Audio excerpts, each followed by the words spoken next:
Well, good evening. It's good to see everybody here this evening. It's a little loud. Can I turn that? It's outside. Okay. That's why we're getting echo feedback. Yeah. All right. The city's holding a town hall meeting to discuss updating the city's budget for 2024. And if there's anyone needing Spanish translation services, please head to the northeast corner of the room, Jessica,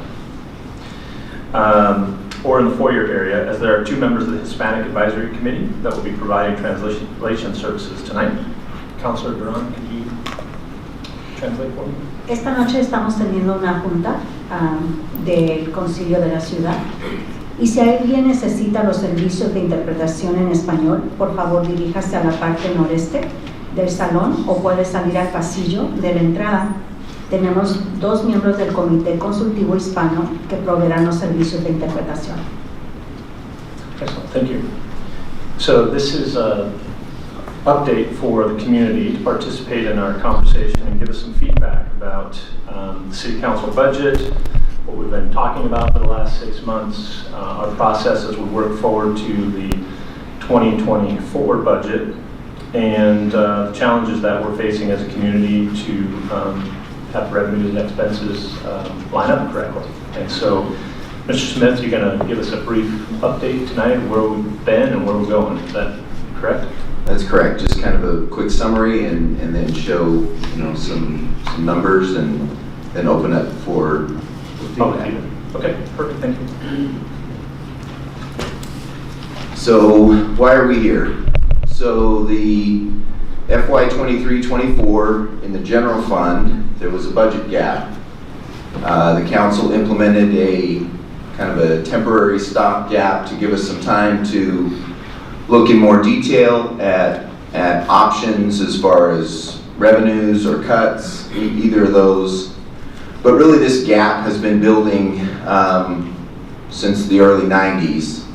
At that time, property tax limitations were implemented with Measures 5 and Measure 50, and those have slowly caused city budgets, county budgets, the state budget, well, mostly local government budgets, we'll say, because they gave up on the property tax at the state level, caused inflation to grow faster than and our costs to grow faster than our major revenue source can grow.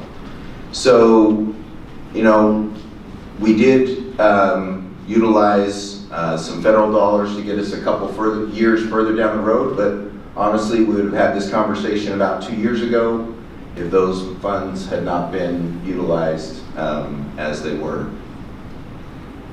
So, just to kind of set a clarification, general fund departments, administration, finance, police, library, parks and rec, planning, and court. Enterprise funds, water, sewer, streets, electric, information technology, and EOTech. These are the enterprise funds generate revenues to pay for themselves and actually pay a little bit into the general fund for things like HR, finance, services, things like that. So when we talk about cuts, making a cut to the water department and the street department doesn't affect the general fund. It doesn't give us savings. So the process that we've gone through, the budget was adopted in June of this year. We started that month looking at departments, looking at different revenue sources, started talking about it. We completed that review earlier this month.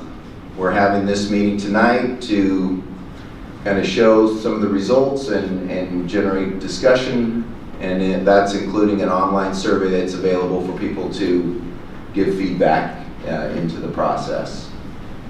The next step after this will be a report back to the council in January, seeking direction on where we go next.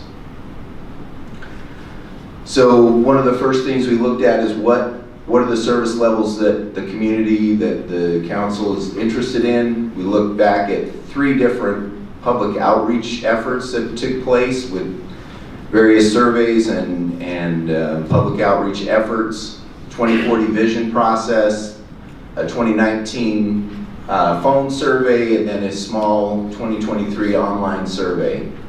All of those showed a varied levels of satisfaction over the current levels of services, interest in additional services, and the 2023 one was a more direct discussion on are we interested in funding more police officers? If so, what would you be willing to do? And so that gives us additional feedback into kind of the recommendations that are coming forward tonight. So the FY 23-24 budget, the adopted budget is in the yellow column. That's the general fund budget is about approximately $17 million.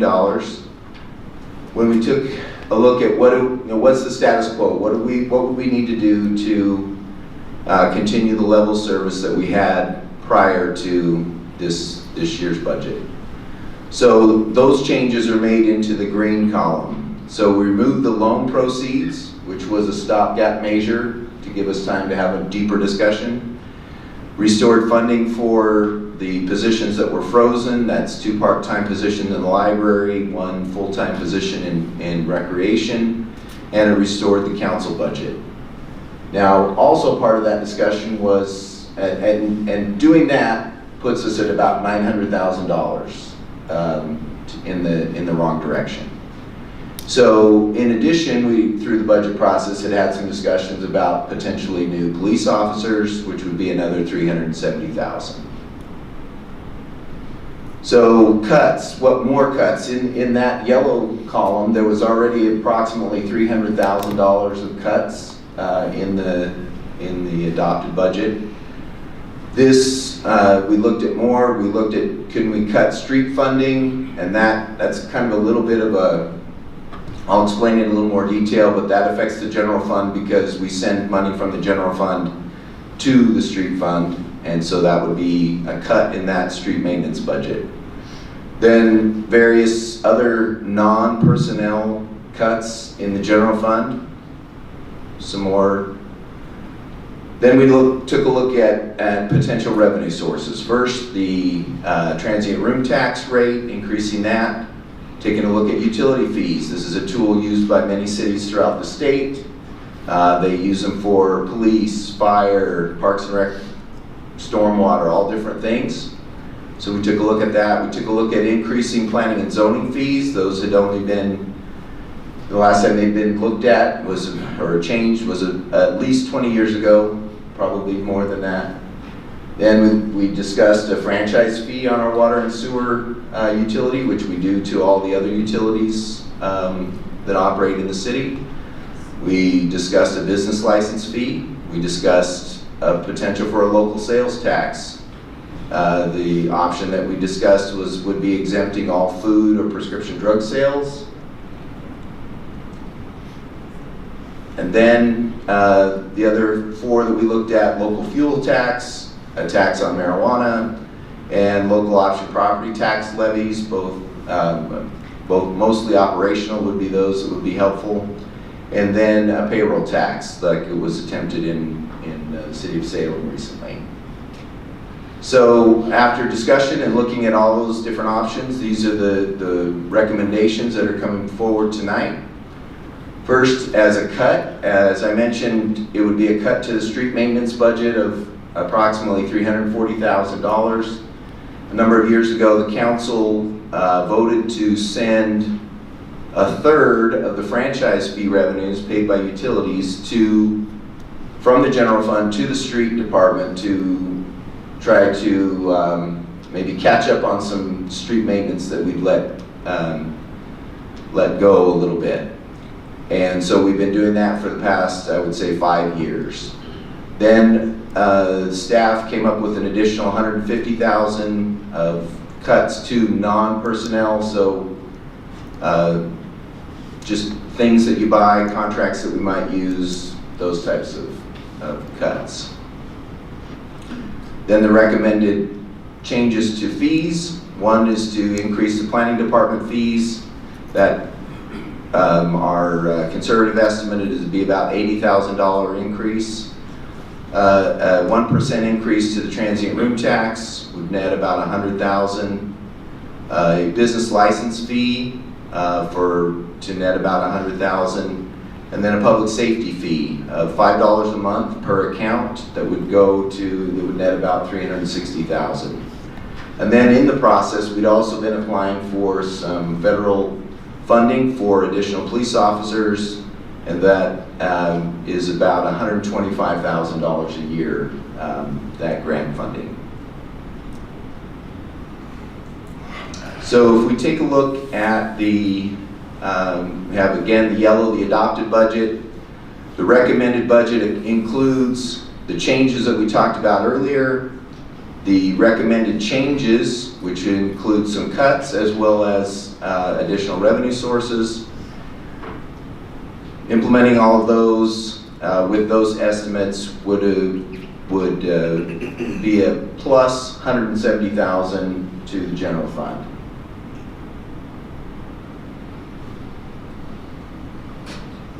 And that does include the 3 police officers, just to be clear. So here are the assumptions. It was brought up in our discussions that, maybe it works for 1 year, but what does it look like if we kind of look into the future, and how does it stand up to some forecasting? And so on the left column, you see the changes and the recommendations. And then in the right column is an outline of the assumptions on those projections. So 5.5% annual growth on property taxes. That's based on our past 5-year history from other agencies, about a 1% annual growth. Those are really grants and other sources from other governments. So we don't anticipate a lot of change in that. Service charges, 4.5% annual growth, again based on our past history, and 3% in other areas, and as far as the revenue goes. On the expense side, 5% annual growth on personnel costs, 5% on materials and services, and the others and then transfers about a 3% growth rate. The others stayed very steady based on our past history. So again, these numbers, if you look at the bottom, you see the annual revenues versus expenditures, and it goes out, it goes down a little bit, particularly into the second year, and then starts to climb up.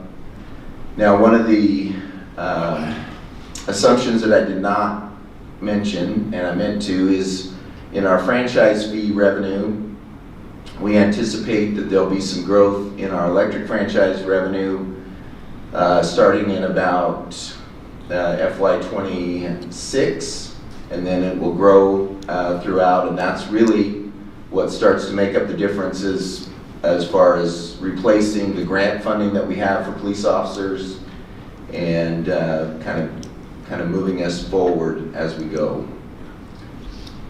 So that's the basics of kind of where we've been, what we've talked about, and with that, I'd be happy to answer any questions. Right. Thank you, Byron. So the City Council, hopefully some of you that are here tonight, thank you first of all for attending. We appreciate your input. Hopefully you've been able to watch the City Council's deliberate discussion over the course of the last 6 months. We went through a challenging budget work session this year, budget adoption, the first time in my 11 years that we've had to go 2 nights on the conversation because it was very difficult in trying to figure out how we were going to cut programs and cut revenues or cut services. And so the council also made deliberate, and the budget committee made deliberate recommendations that we need to come back this year and try and figure out some long-term solutions to the challenge that we're faced as a community. Part of that was the council's deliberate request to have a town hall this evening to get some feedback from the community on this is your city and what you want it to look like moving forward, and what services you feel like we can do without, or which services you feel like we can't live without, and how we'd like to pay for those. And so we didn't want to leave it up just to the council for that feedback, but we wanted to hear from you, the constituents. We pay the same fees you do. We're all city residents. But we wanted to hear from you outside of our 9 elected members on what sort of viewpoint you have and what sort of input you can give us. We'll ultimately, be providing direction in January as we go through this process. You will have opportunity to participate along the way, additional opportunities. Every city council meeting is open for public input, so between now and then you'll also have opportunity. Plus there's a survey out right now too. I would encourage you to fill that out, as well as include your friends and family to fill that out too. We're looking for as much feedback as we can get as we make these challenging decisions facing us. The one consolation, I guess, is that this is not unique to Hermiston. Most states, or most cities across the state, are faced with similar situations right now. And peer groups over here on the east side and on the west side are going through this challenge. The property tax fiscal cliff. I know everybody feels like their property taxes are too heavy and too high, but the cost of doing business is outpacing the 3% growth. And so as a city, we're trying to figure out how we can keep up with that. And so this is our opportunity to listen to you and listen to your feedback. It won't be a give and take, a push, an answer session. We want to make sure everybody has an opportunity to speak tonight, and so you won't hear a lot of feedback from us. So try not to frame your presentations in a question. You can pose a question to us, but you probably won't hear an answer tonight.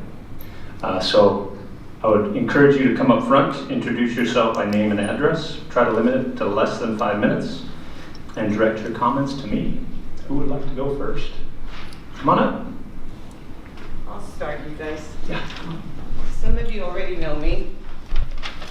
Dolores Feliz. 570. Lotus? I'm sorry. Dolores Feliz. Dolores. No one here? Oh, I got a loud voice to be. There you go. Okay. So I recommend you send that survey on our bill so that way all of us can get it.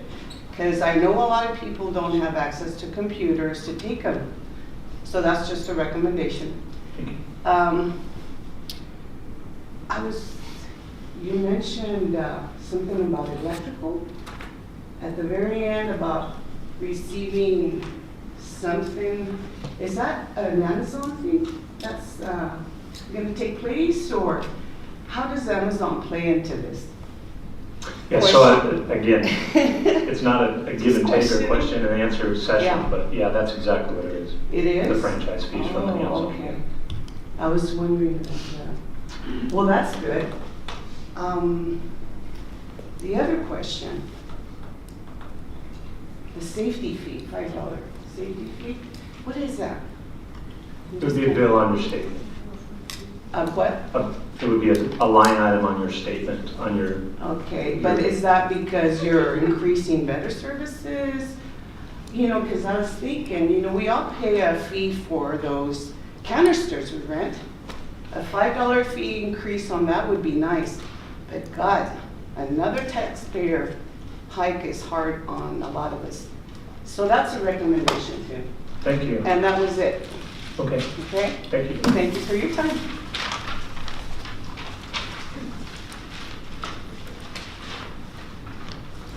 I know I said I wasn't going to do back and forth. In the first person, I'm doing back and forth.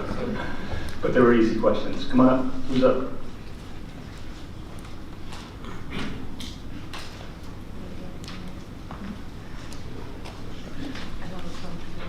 I'm Troy White, 785 East Oval. I'm here to agree with Roy Barron on the comment that was put in the paper about opening up the marijuana businesses. We need more businesses. I know that the city hired a firm a few years ago to bring in more business, and that didn't happen.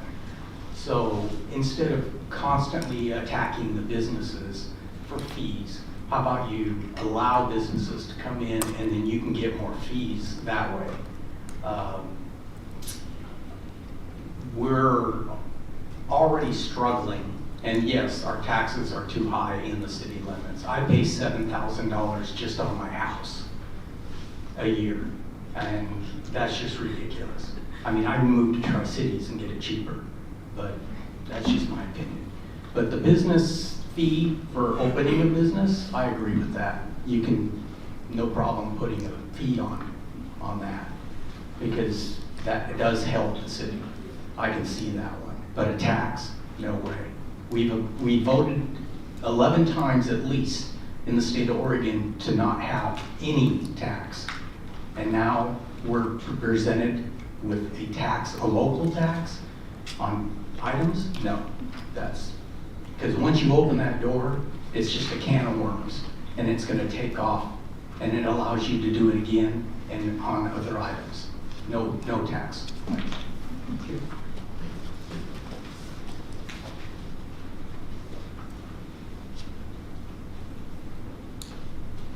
Come on, who's next? Oh, I'll step up. All right, there we go. My name's Clint Elliott, 1189 East Newport Avenue, Hermiston, Oregon.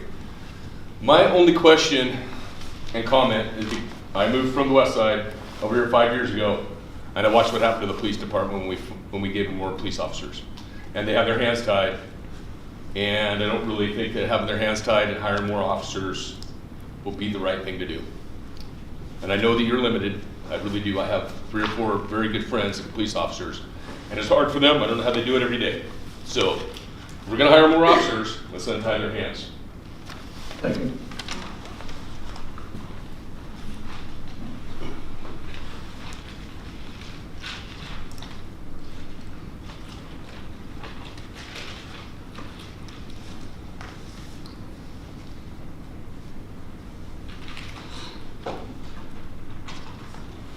All right, who's next? Who's the next brave soul? Come on up. We don't bite.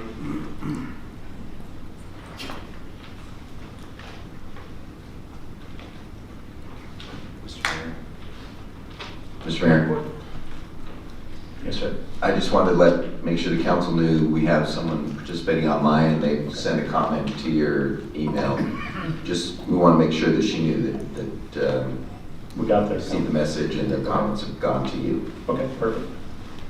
Come on. Brian Meissner, 6 Sunrise Court, here in Hermiston.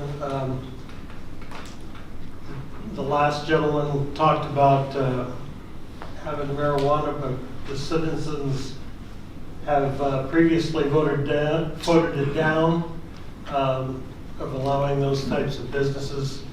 Would a gas tax and also a sales tax be before the voters as well? Aren't you facing the same sort of thing? And you know, most of you know I've been on the budget committee for a number of years, and I'm really kind of surprised that, as far as a citizen member of the committee, that there was no like warning signs coming that I ever heard about in previous budget sessions, that we were nearing a cliff that we're now gone over. And somehow you 9 elected officials need to ask the tough questions. There's got to be some sort of accountability here, not only to you guys and to the staff of the city, but also to the citizens who are sitting behind me here. And you know, I feel sorry for our police chief, because every time I hear him or see him on the radio or wherever publicly speaking, he's frustrated, rightly so. And it should not be. And you know, you've got to find a way to help him out, or you're going to lose a good man. That's my opinion. You don't want to do that. So, got to think about that. And, you know, these people are accountable to you guys. And so, I haven't heard many tough questions being asked, and I think they need to be asked. we, the citizens of the city, deserve it. Because this didn't happen in a vacuum. It's been coming, but, you know, even though I'm on the budget committee, I didn't know anything about it until it's too late. You know, that's a little late. Anyway, that's my comment. Thanks, Mayor.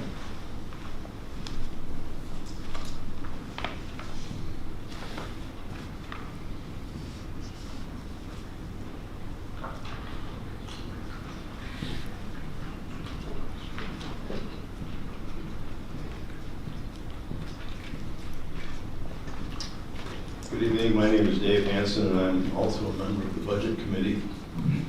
And first of all, I applaud the city for getting the grant for the police department.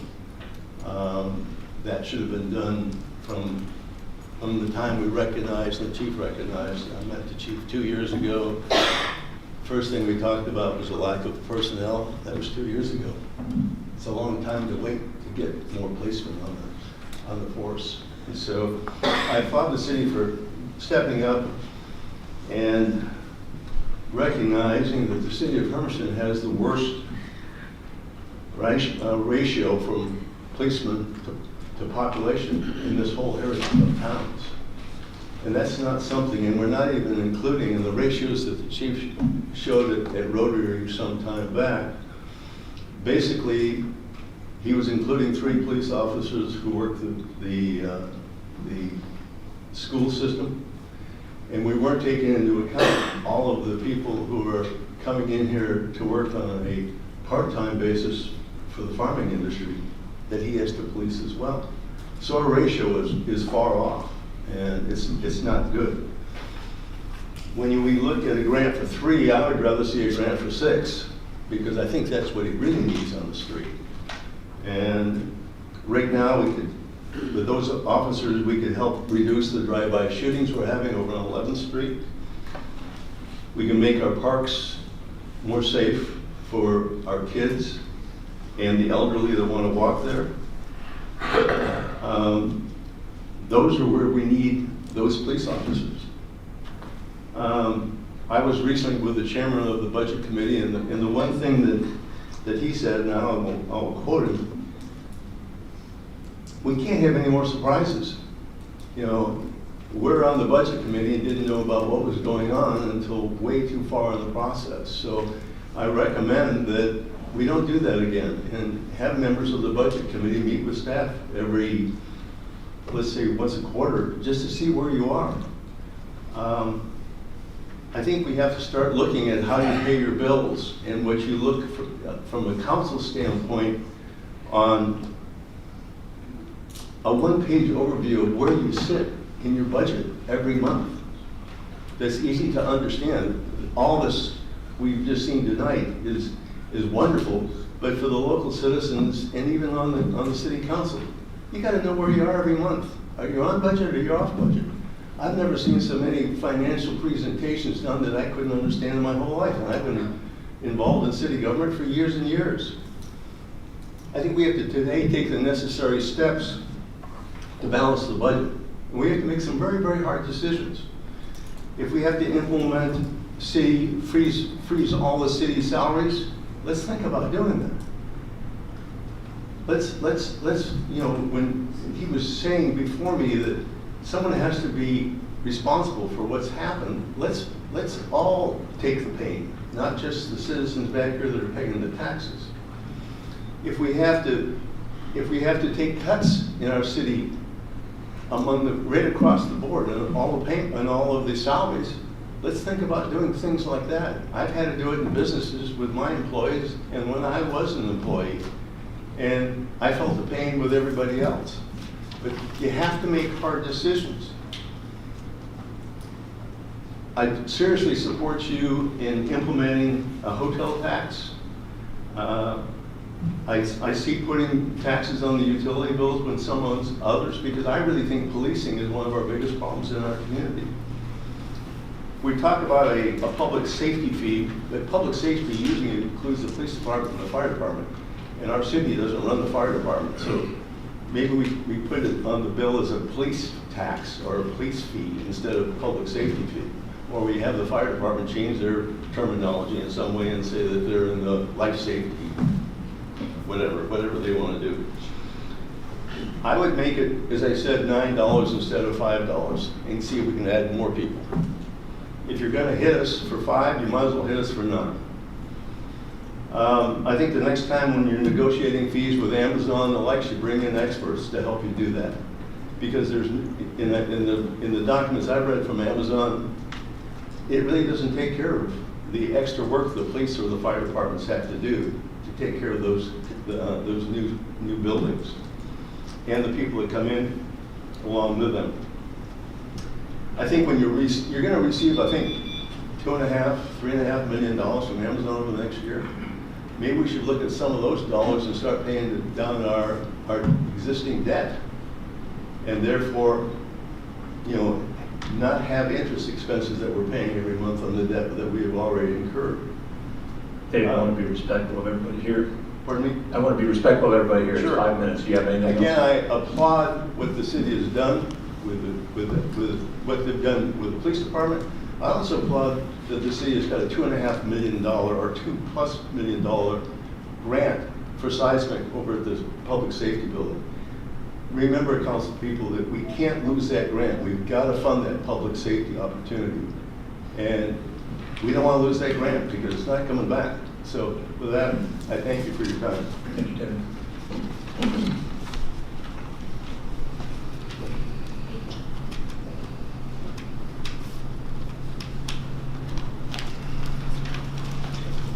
Others?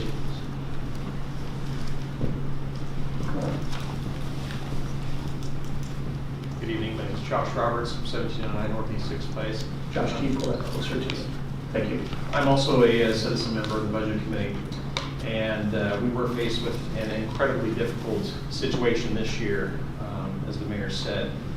I think at a previous council meeting, I heard Council Primer say it gutted him to have to make some of the decisions that we did, and I feel the exact same way. Not having to the ability to fund those police positions right out of the gate was really a gut-wrenching decision. And so I guess my recommendation tonight is going to mirror what Mr. Meisner said. There has to be accountability. All of this is great that we're doing this deep dive into the budget. It needed to happen, but it did not happen in a vacuum. He is absolutely right. There had to have been warning signs. There are people on staff who are paid to look for those warning signs, and somewhere there was a failure. Whether it's someone, some process, something did not work, and somebody's got to be accountable for that. And that's one of the things I have not heard from any of this is where's the accountability?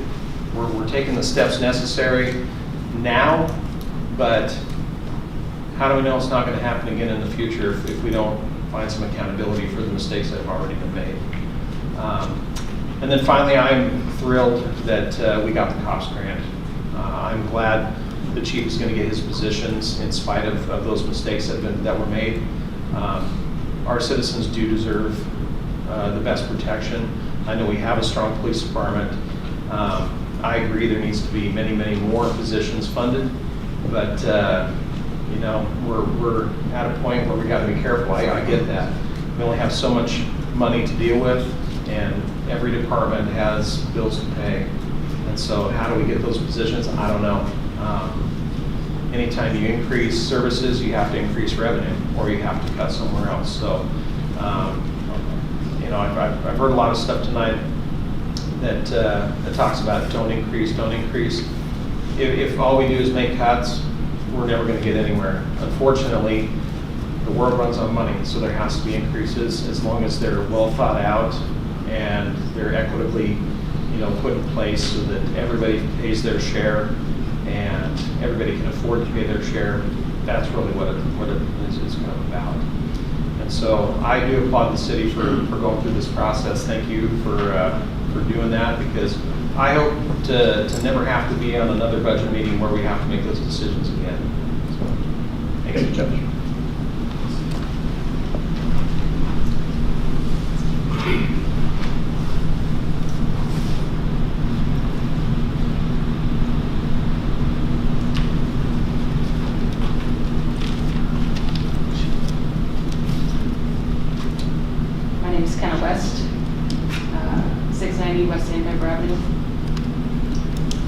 a long list of things here I was gonna talk about, but after listening to some other people talk and talking to people out there, I'm not gonna say all those things, but my biggest concern is that honestly I'm opposed to every option to fix the budget at this point.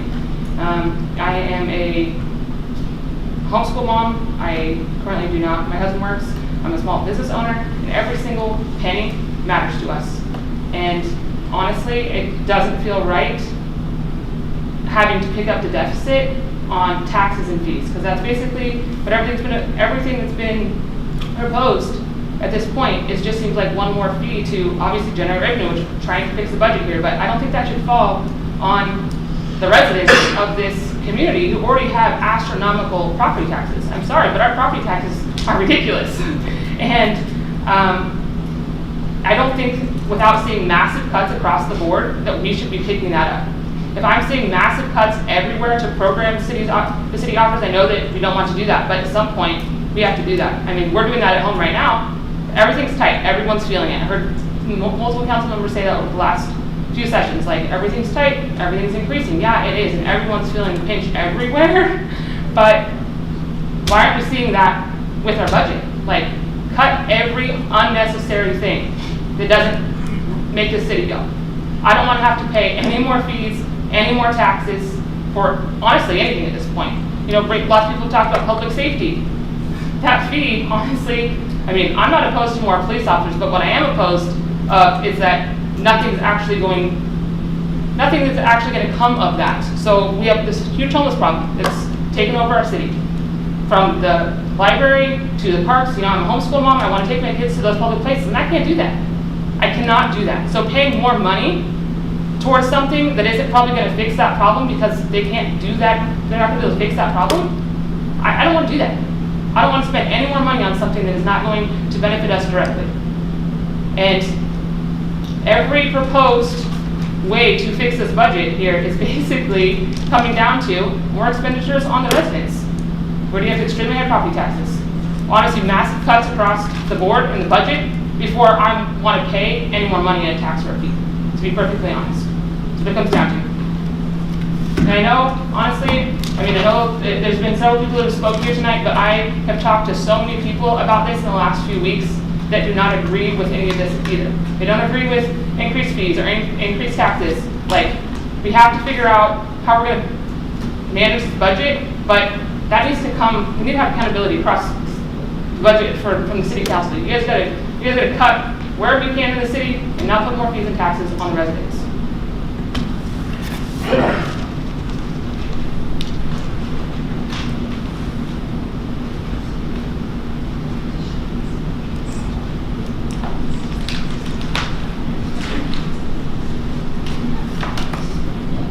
Good evening, my name is Jose Garcia, and I'm a Hermiston resident. Thank you for giving me the opportunity. These are just suggestions. I think the city of Hermiston can be making a lot of cash when it comes to the Latino entertainment. We can be filling out the EOTC center every month. We're losing a lot of business to our neighbors, Tri-Cities. The prices also need to be looked at. We need to be competitive with the Tri-Cities. We don't have to be afraid of change. I know change is coming. So, I mean, I'm in the community every day and I heard comments like, I want to keep it small, you know. I like it quiet, you know. And well, if we're going to be looking at 2040, we need to start looking into that. We have traffic congestions now here in Hermiston, and that's a reality because we have talked about in 10 years we're going to hit 30,000 people here in Hermiston. And I'm proud to say that I'm a Hermiston resident. The other thing is that we're losing, well, we want to also, one of our goals here is like, we want to make graduations to stay in town. Every town has its own graduation. We're losing a lot of revenue going to another city. We're giving all the money to Tri-Cities. And by the way, Tri-Cities area, in my own opinion, is thriving. So I know in a lot of businesses that they move to the Tri-Cities area because they have more opportunities, and the prices are fair as well. So Tri-Cities is our biggest competitor, so we want to be looking into that. I mean, this is an economy that can think about the revenue that will come from graduation, not only for the city, but for local restaurants, hotels, gas stations, you know, and so forth. My other recommendation is for the city. I have a lot of admiration for the Hermiston Police Department, Jason. We talk often, and we need to be given more tickets. We have a lot of people speeding I go to work every day. I get passed by people every day. I don't react because it's not a good thing to react. I just wish there was a police officer in that corner. I think each police officer can be given at least 10 tickets every day, each one of them.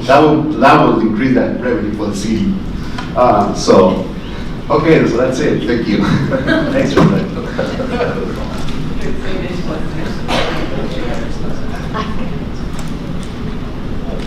No more tickets, guys. That was a joke.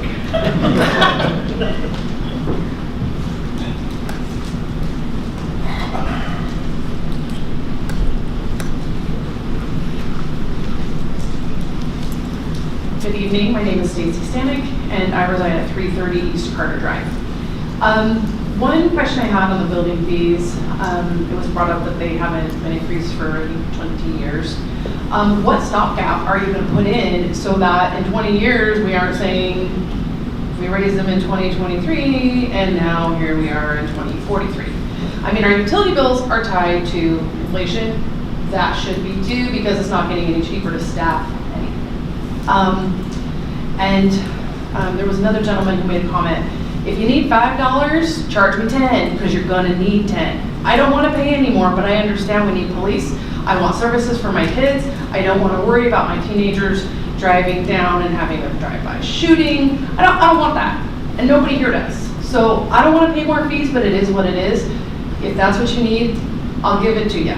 But don't be like the teenagers nickeling and diming me all week long. Just ask for what you want, make it reasonable, and let's go from there. Thank you. Thank you.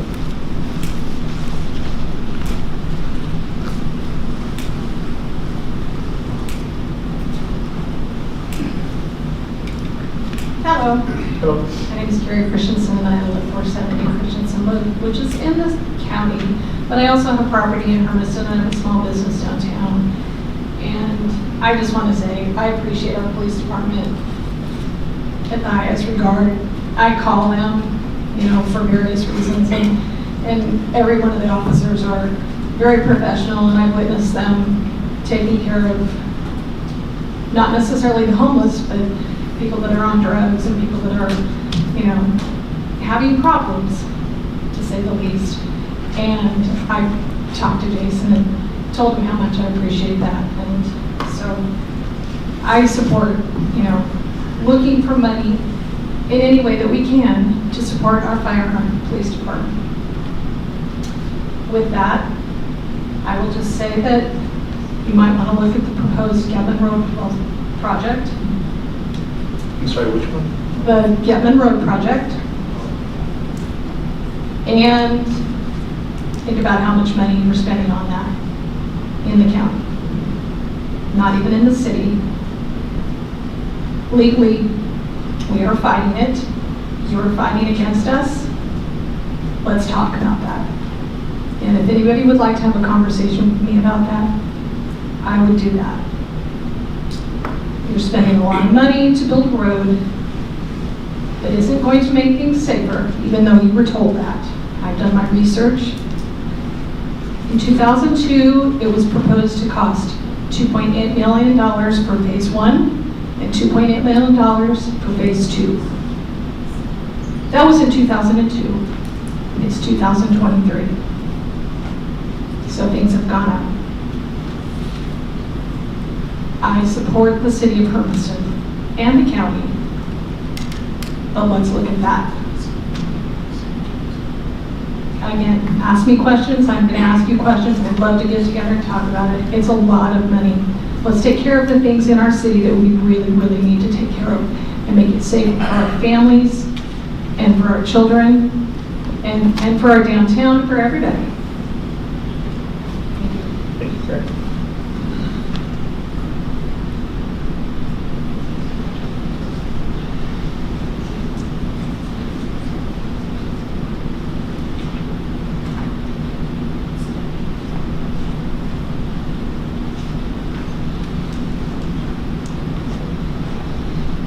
Others that haven't had an opportunity.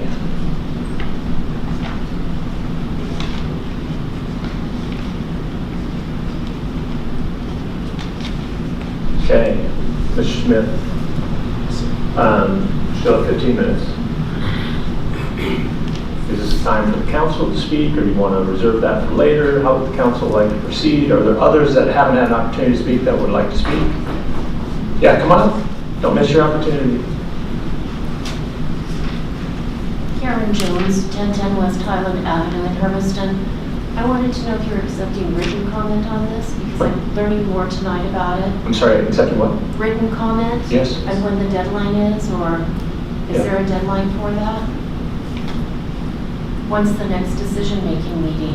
So we're going to have a conversation in January to give some direction to the administration on which direction we think we should go. And where would we direct the written comments to? To the city recorder. Okay, thank you. Yeah. And also very supportive of the police department. Great guy, Jason. Thank you. Thank you.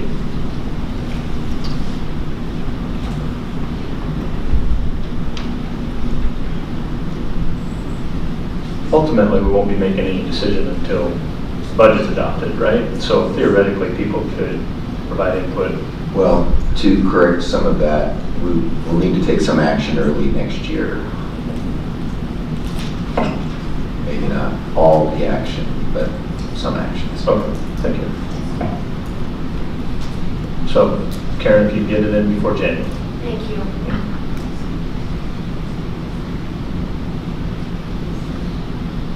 Others?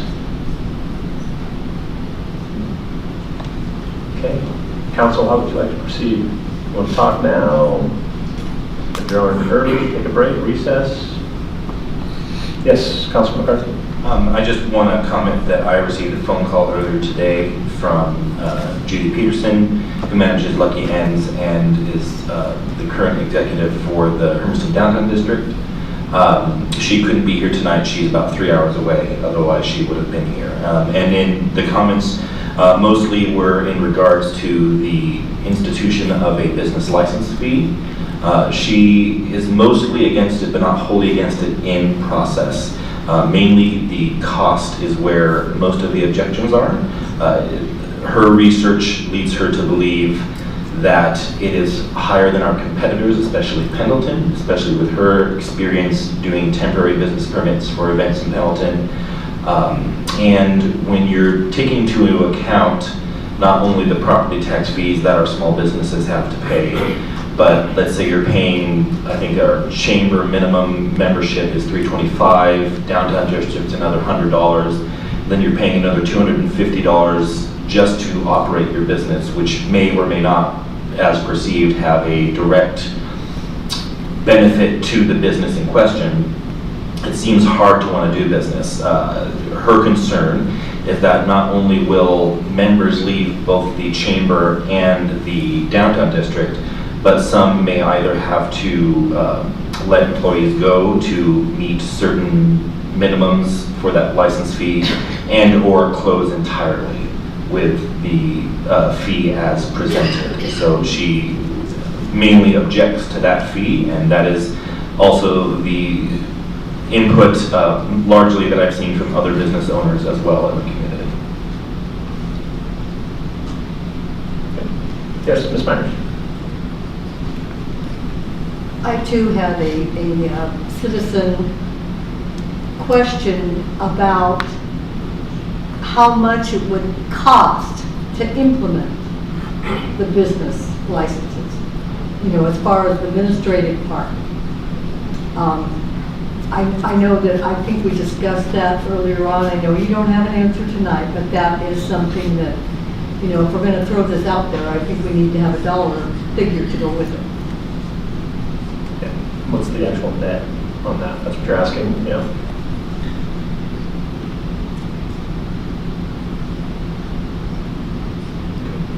Councilor Trevor? So just in regards to the business license, that's $250 a year, not $250 a month, correct? Correct. Okay.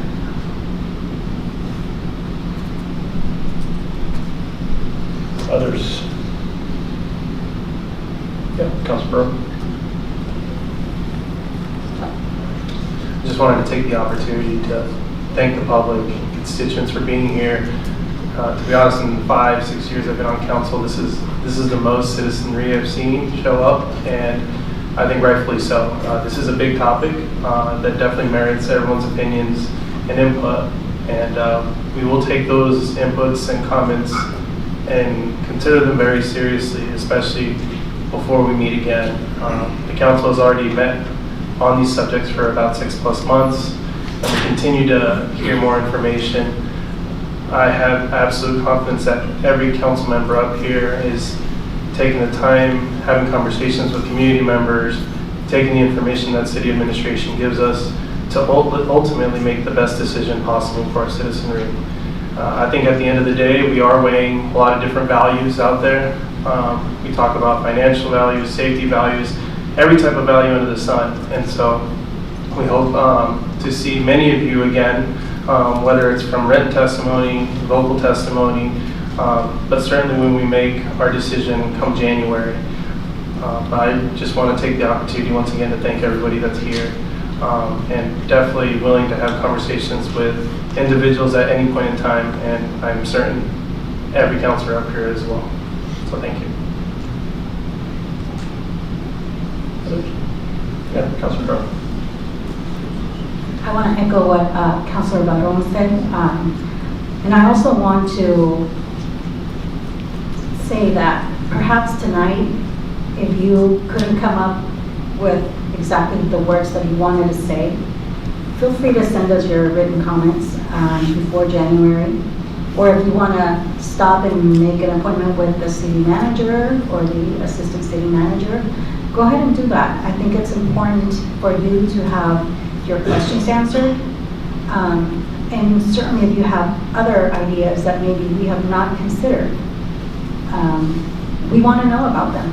I think a lot of people have great ideas out there, and I know that there was a bunch of things that are supported, were not supported, but I want to also know if you guys have any ideas out there. We would like to know. This is something that will impact all of us, and know that we're not taking it lightly. And I'm so glad that you guys were able to come and listen to the presentation, make your comments heard, so that you at least, you know other people that maybe have the same questions, have the same concerns. So now that you are here, we also would like to invite you to our future meetings. It is very rare that we have this many people here. We normally have 3 people, and they're sitting in the front row most of our meetings. So it's great to see the good turnout that we had, and I hope that you continue to be involved. You continue to help us make the best decisions for the city of Hermiston. Thank you for being here. Councilor McCarthy. Thank you. To echo Councilor Duran's comment, yes, it would be great to see more people here, but for those of you that can't make it / don't want to sit inside City Hall, all of our meetings are live streamed on YouTube. There's also Zoom links available for participation. Should you just want to see what the things we're talking about are, but maybe you don't have any direct input or don't plan on having any direct input, there's a lot of discussion that happens in the months leading up to a decision. And I think some of the signs people have asked for that they wish they would have heard, you would have heard if you were seeing some of the meetings. And we try to educate that to the public, and I encourage everyone as often as possible to tune into those meetings or to show up. Others? Yeah, Councilor Lynn. Thanks for coming, everyone. I appreciate everyone's voice, the things that you said. And also, Mr. Smith, I would like, if you could go back to the one slide where it was showing the different amounts of money for the fees with TRT and the utility fees and those different ones, please. Okay, further back. Probably one more. Keep going. Okay, I thought you had one that gave the different amounts, like the business license, $250, franchise fee, water sewer, $5. Right here. Oh, okay. This one you're talking about? Yes, I'm gonna write that down.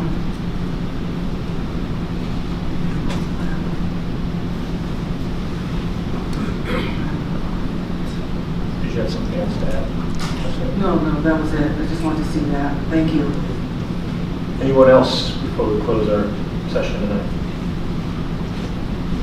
It is nice to see those chairs full, or halfway full. These are difficult and challenging decisions. Know that these 8 elected officials up here work very hard for you. They're out there doing their due diligence. They're investigating these concerns. They're being in tune to the messages. They're studying the budget. They're talking to constituents. They're opening themselves up to public criticism. They're also opening themselves up to feedback. All of our emails are listed on the City Council website.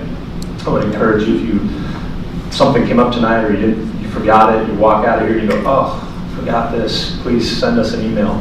We'll get back to you. City administration is very good about answering questions as well. These are tough and difficult decisions as a community. You know, we pay for the services that we have as a community through the taxation process. And ultimately, it's up to us as citizens to decide the level of services that we want to the community and what we're willing to pay for those. And this is people we're talking about. There's very little money in our budget for materials. And so every cut we make is a human person. And we have a very talented staff. I'm very proud of the staff that we have and the longevity that they've been with us. You don't see that very commonly in governance, that these folks stick around as long as they have. And I'm proud of the hard work they do every day across the board. And so when we talk about making cuts across the board to departments, we realize that these are human beings and families that we're affecting, as well as the families that we're affecting with the decisions we're making with the fees as well. And so these are difficult and challenging decisions, and I hope you will continue to participate with us in this process and listen along and tune in. We've had some great conversations over the last 6 months. Like the counselor said, they're all available online. So if there's something that you wanted to hear more about, like when we had the conversation about business license fees or the public safety fee, there are longer deliberate conversations, about an hour each time. So please go research those, find out how the conversation went and where we were going in direction with that. And I want to just thank you for attending tonight and the 11 people that spoke up. It's never easy to stand up in front of a public body and make comment. And so I thank you for that support and thank you for your feedback. I wish we had more of it, frankly. This is a civic public process and we appreciate the civic engagement tonight. So thank you for your time this evening. We're going to take a couple-minute recess before we start our regular city council meeting at 7.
enjoy and return your seats.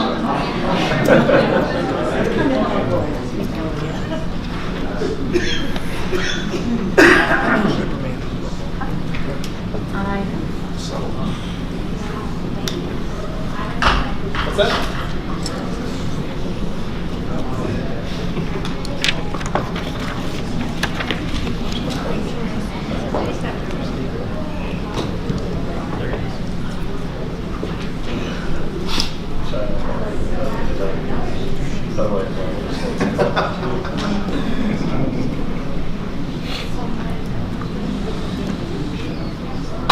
All right, we are going to call our regular city council meeting to order for November 27th, 2023 with a declaration of a quorum, all members present. Please join me in the flag salute. I pledge allegiance to the flag of the United States of America and to the republic for which it stands, one nation, under God, indivisible, with liberty and justice for all. All right, good evening. If you are just now attending our city council meeting, we had a work session, town hall conversation tonight about budget and the future of our budget moving forward.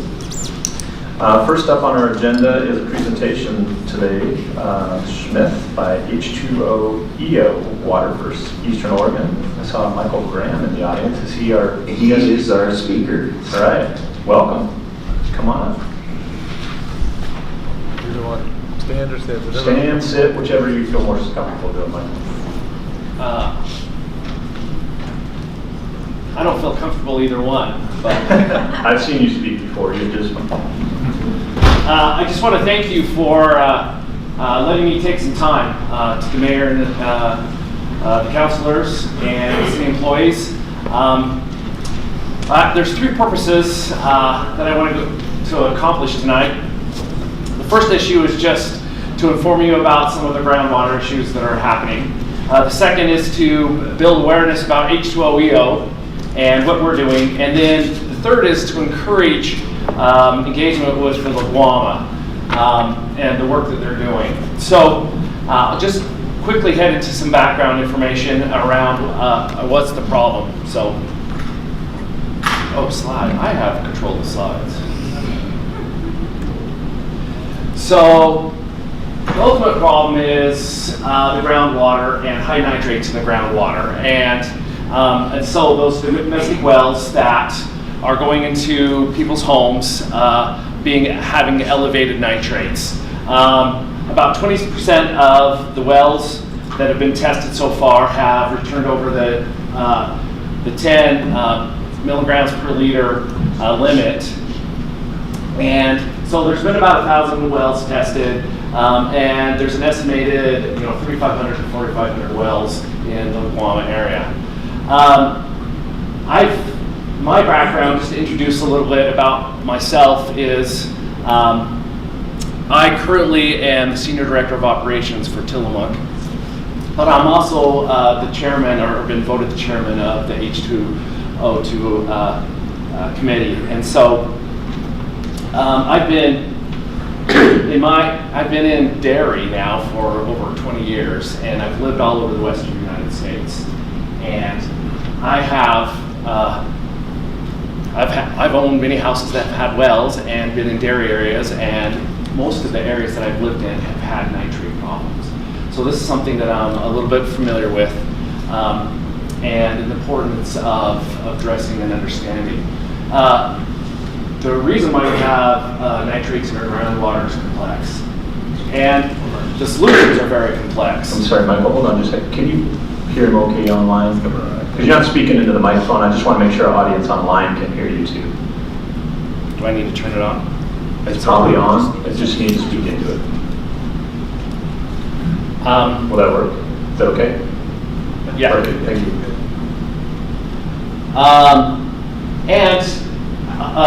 Groundwater is a very complex thing. It takes a lot of data to understand it, a lot of testing, and the geology of this basin and the hydrology of this basin is not well understood yet.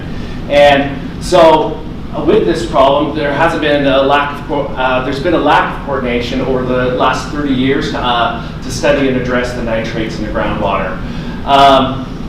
State and federal regulations do not apply to the individual wells, and owners are ultimately responsible for the well. They're responsible for what they're pulling out of the water and what they do with it. Yeah, sorry. I'm used to somebody doing this for me. I apologize.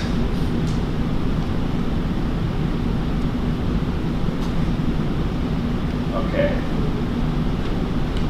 So, just a little bit about the lower Umatilla Basin and what it is. So this is a map of it. It involves Morrow County and Umatilla County. And who's all in it? The Guam Committee became a public body in November of 2022 to develop long-term strategies of solving the problem. The Oregon DEQ designated the Guama and monitored outputs from the Port of Morrow. Oregon Health Authority has been tasked with connected residents on wells to clean drinking water, and the EPA is the federal agency that develops and enforces environmental regulation. And of course, the Umatilla and Morrow County Health Departments assist in testing wells and remediation. So there's a lot of entities that are involved in the lower Umatilla Basin.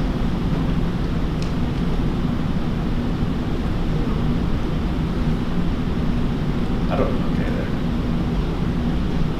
So, just wanted, whoa.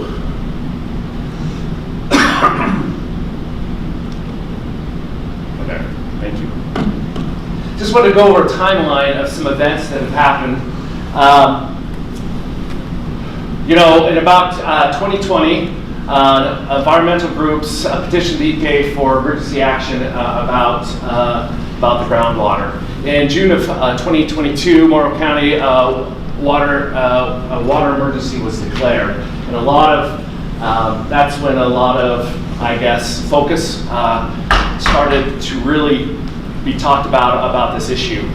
On June 2022, a coalition was formed of businesses to help with immediate action.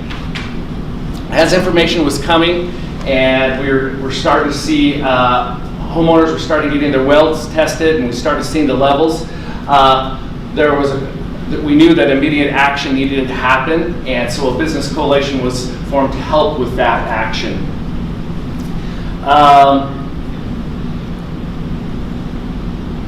And you see that in July of 2022, EPA's a letter to the state agencies asking for action that needed to happen to us.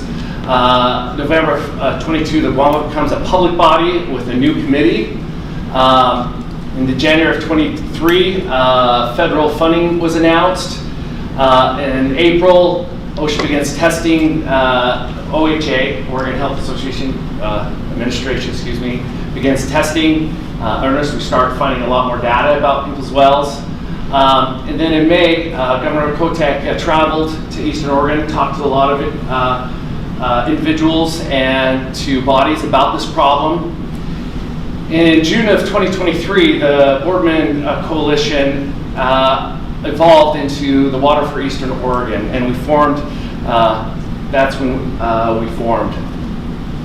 And then there was a promise made by Governor Kotek when she's up there that to get every well tested by September of 2023. So there was a lot of things happening. We saw a lot of different agencies who had different responsibilities focusing on different aspects of the problem. But there was a lot of gaps in that, and we really felt that this is where we could step in and help with these different departments and the goals they were trying to reach, with information that they were trying to send out to the public, and to kind of be maybe, if you will, a stopgap and a resource for all these actions that were happening. So H2OE2 was formed as a 501c4 nonprofit to really help connect the people to the resources and to really to assist in the collaboration of all these different entities for really a long-term solution. Once again, I said it's very complex, and really trying to find a solution for clean drinking water. OHA completed their first phase of canvassing in September, and having connected with approximately half of the homeowners that had wells.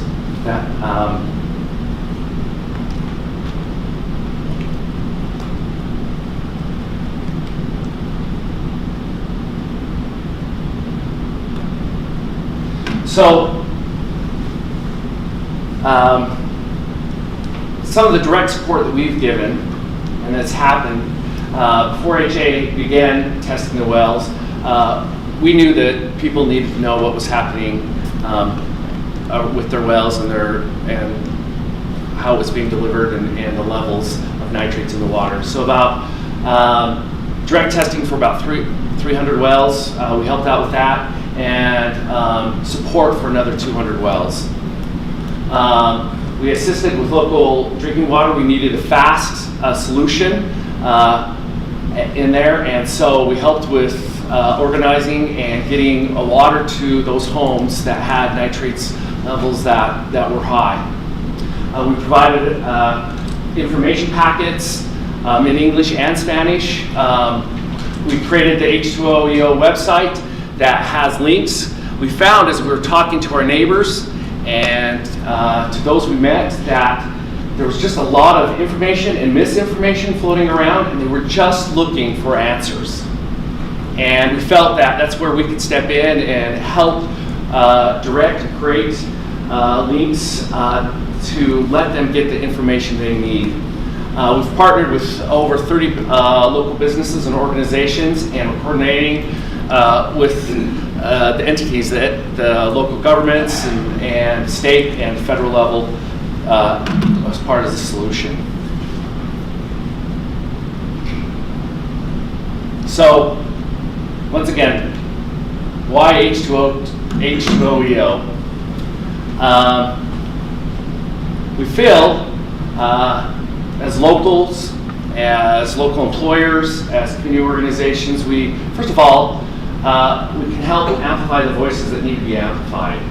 A lot of times, and you mentioned it as I was sitting and listening to, right? It takes a lot of guts to get in front of a group sometimes. Sometimes the most important voices are the quiet voices. We have a lot of information. We have a lot of technical ability, and we can make sure that that those local voices are amplified and the right voices are amplified. We also fight misinformation. Once again, when this came, there was a lot of things being said. There was a lot of speculation, and we can really be, magnify those reliable facts.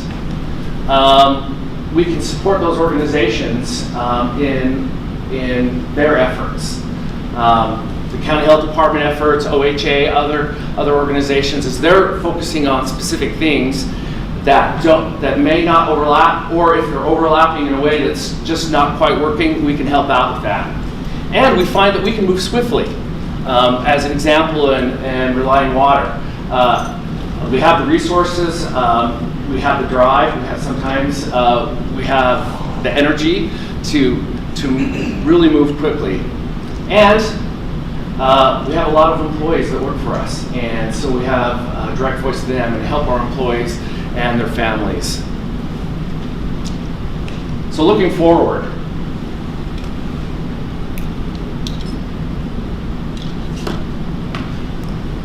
what we're really focused on is to continue to meet the individual needs and the immediate needs.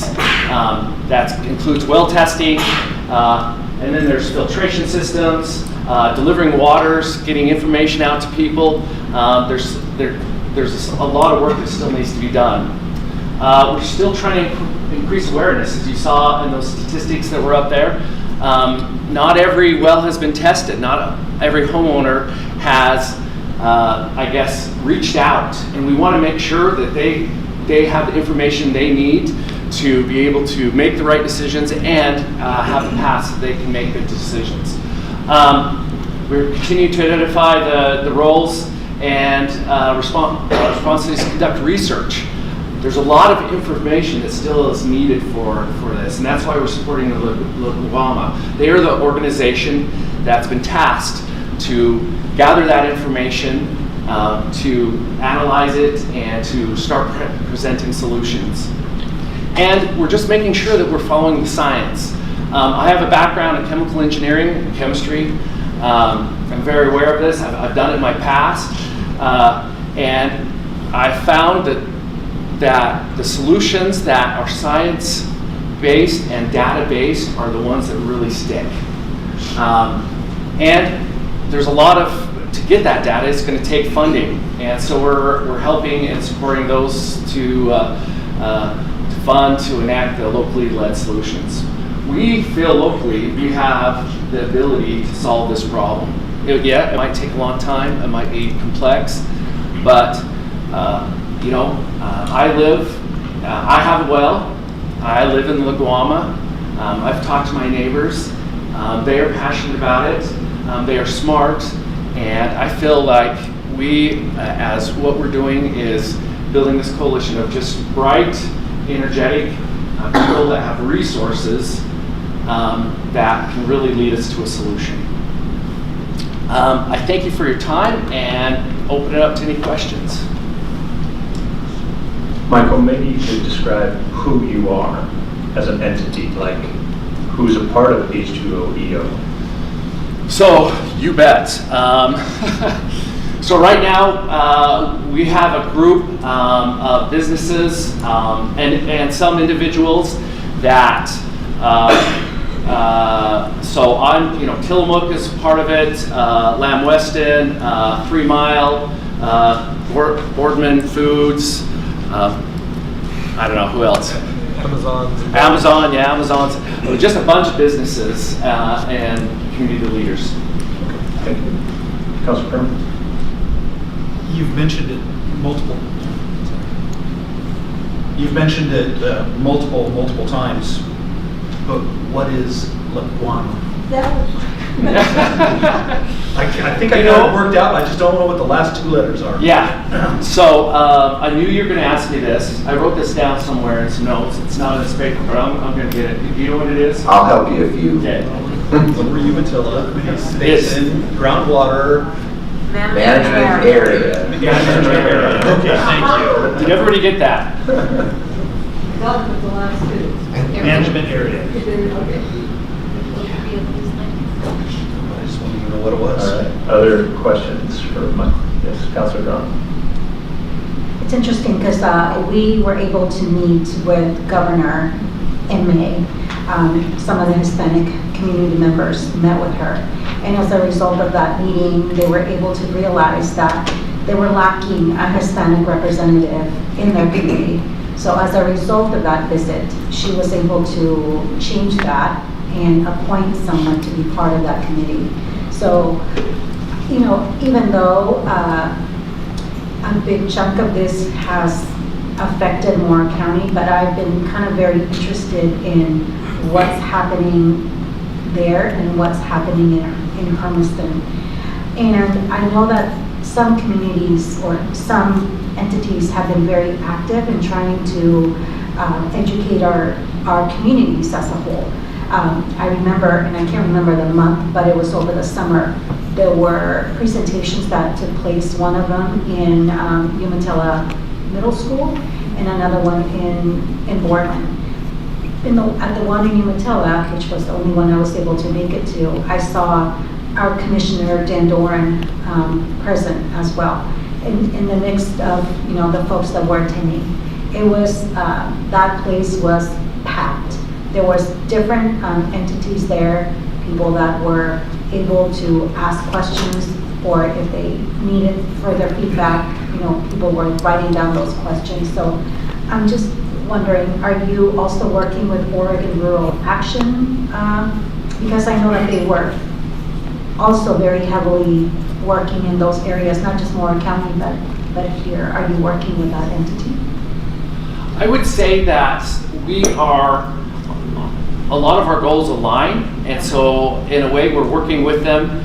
We're not working directly with them. They're a group with themselves and have a goal and objectives. But a lot of our goals and objectives that they have align. And part of that is, making sure the information is out there, looking for solutions. And so directly are we working with them? Not directly, but as a group we are. I've attended some, so I'll say personally, I've attended some of those meetings. I've talked to the representatives, and we have shared information and objectives and how we can align. Okay, others? Councilor Mike. Okay.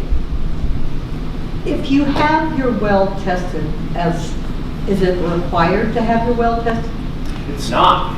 Okay, well, I think that's a misconception because that is, many.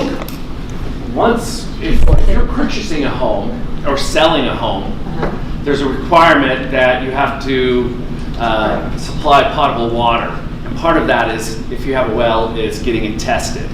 But there are ways around that, and and stuff like that. And so, but once you get your well tested once, you don't have to get it tested again. And that's part of what we're trying to encourage is to test your well, to know what you're drinking. Right, and if your well is tested and it tests too high or off in some way, and then you need to have the filtration system, that's very expensive. So then, is there any help for that, or what do you do about that? That is a good question. There are different agencies that are trying to provide, and so you'd have to find out where you're at, what agency could, and that's where we can step in, and it may be that the filtration system, because there are some filtration systems that work and there's some that don't work depending on the levels, and so maybe that's not the answer, and so that's what we're trying to do is help people find the specific answer for their need, and get them to the right organization to help them do that. Okay, thank you. Councilor Lynn? What is the legal amount of nitrate that could be in water if there is one? And also, is the nitrate that you have found in the water, is it insoluble? And my last question, are you funded just state and federal, or just private funding? Good questions. Let me try to make sure I answer all of that. So in the state of Oregon, there's a recommendation level or safe level. It's 7 parts, I call it parts per million, but it's milligrams per liter in the water. The EPA's limit of safety is 10 parts per million or milligrams per liter. And then we are, I would say, privately funded. If you want to become a member of our organization, there is a fee to belong to our organization. That's how we fund the activities that we're doing. Councilor Burke? Thank you. Oh, sorry, I apologize. Soluble. Sure. So it's soluble, right? It's in the water. Just had a question regarding seeing a path moving forward, and I understand like the immediate need or the immediate needs that you're trying to address, which is clean drinking water, or at least cleaner. What about more, I guess, the bigger picture, the fact that we do have a lot of nitrates in our groundwater? Like, I know that we're offering individual solutions per well, but this, and I'm no scientist, but I think this probably comes from some of the businesses or the ag that we're doing in this area. So I guess what is that long-term solution? That's a really good question, and I would say a long-term solution has not yet been identified because the complexity of it hasn't been completely identified yet, or the paths of complexity haven't been identified yet. There could be a lot of sources for nitrates, from land application to farming, to septic systems, and the groundwater around here is very complex, how it flows, and it's been a long time problem. And so the overall solution is I think going to be a mixture of how do we make sure that nitrates that are getting in the water don't get in the groundwater, don't get there anymore, and then if they are there, and how do we, how can we fix that? That might take years and years, and so how do we help then with people who are taking water out of, for drinking water out of the groundwater?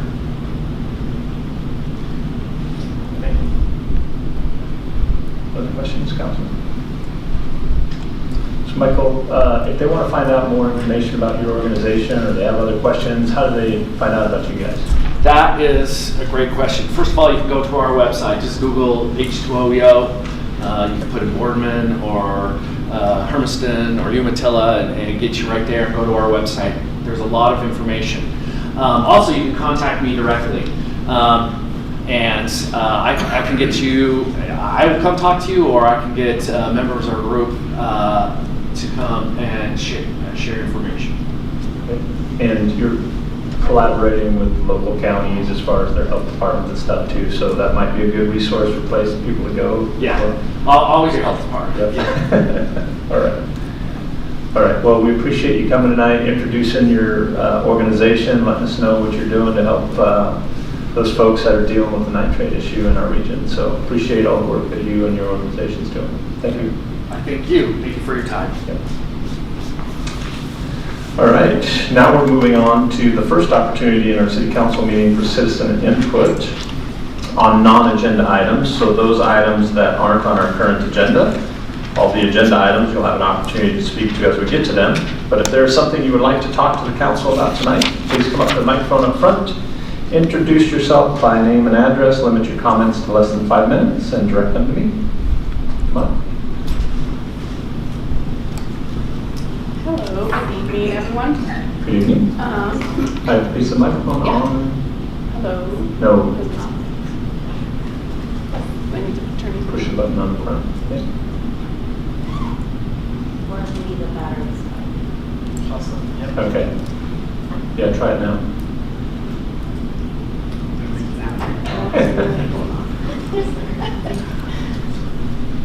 Yeah, it's out. This is how we burn up your 5 minutes. You know.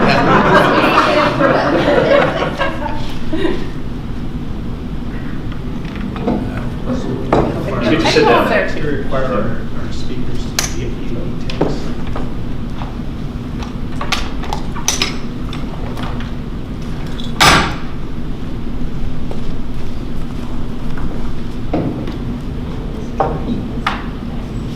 Can you hear me? Yes. Thank you, Lily. Thank you. Good evening, everyone. My name is Dr. Kenzie Malloy.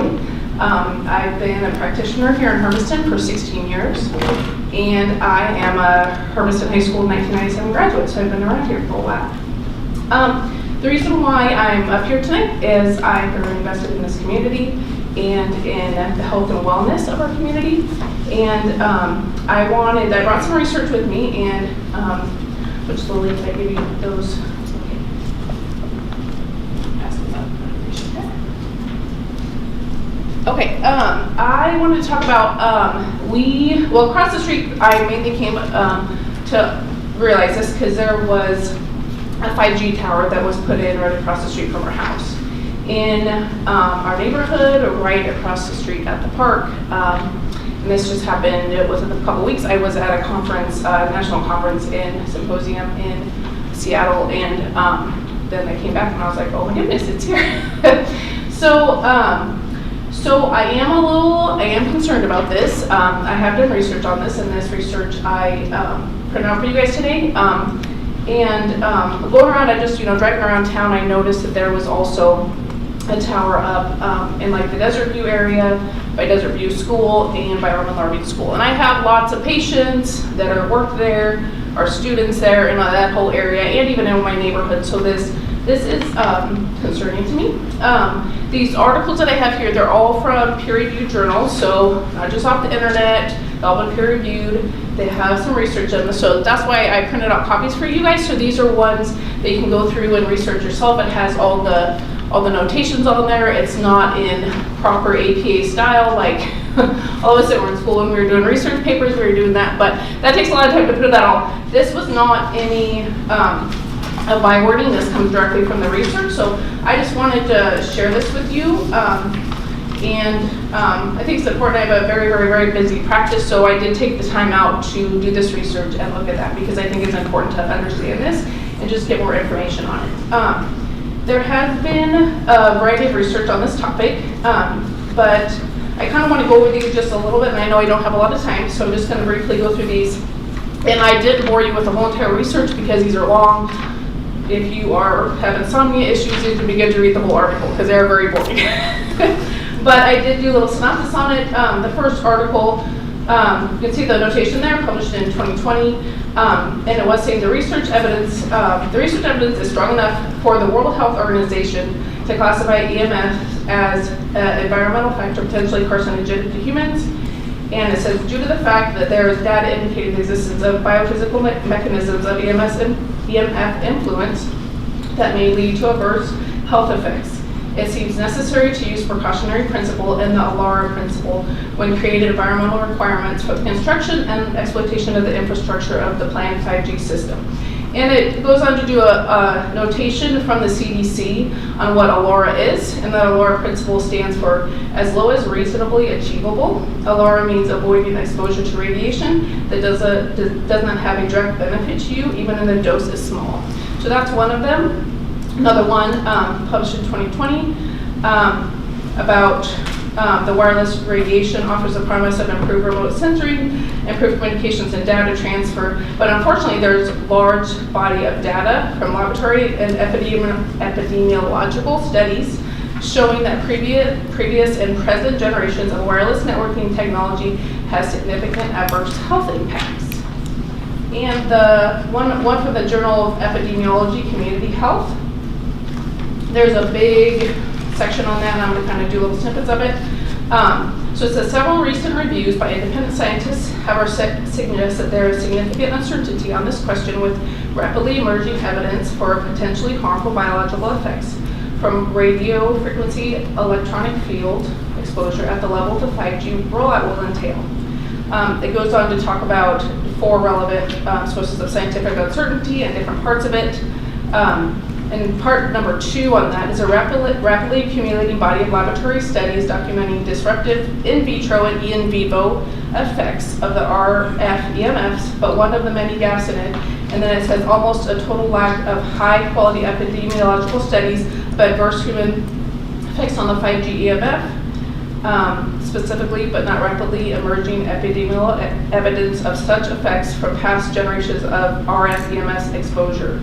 And it goes on to talk about the author is an experienced epidemiologist, and we need to get more information on this, but there is some research that shows that that there's issues with that. And then the last one, I don't know if that's my timer, but It is.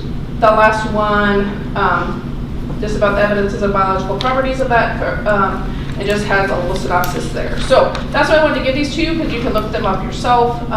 This is some of the evidence, but I just think it's important for us to, I don't know if other companies are going to want to be putting these 5G towers up, but I think it's important for us to be prudent and look into this information and get more information from them, and just let's educate ourselves on that. So, yeah. Thank you. Yeah. Appreciate you coming tonight. Others?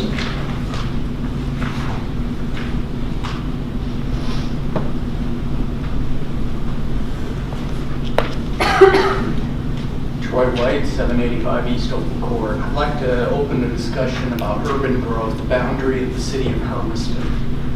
I see that there's incentives for Amazon to get a tax break if they come into the local area and they don't have to pay tax for many years. Why not open it up to the urban growth boundary people like my property? I have availability with my neighbor of 19 acres butted up to the city of Hermiston. We would love to probably annex, but I'm not paying double the tax.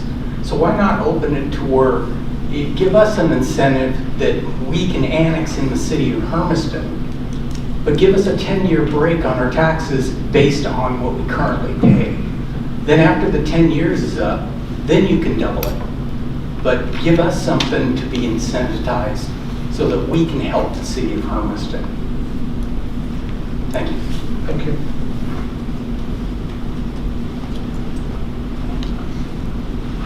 Mr. Mayor, Yeah. just wanted to let the council know you received another public comment. It's more related to the budget, but it's coming in this time, so we just want to make sure you knew. Okay.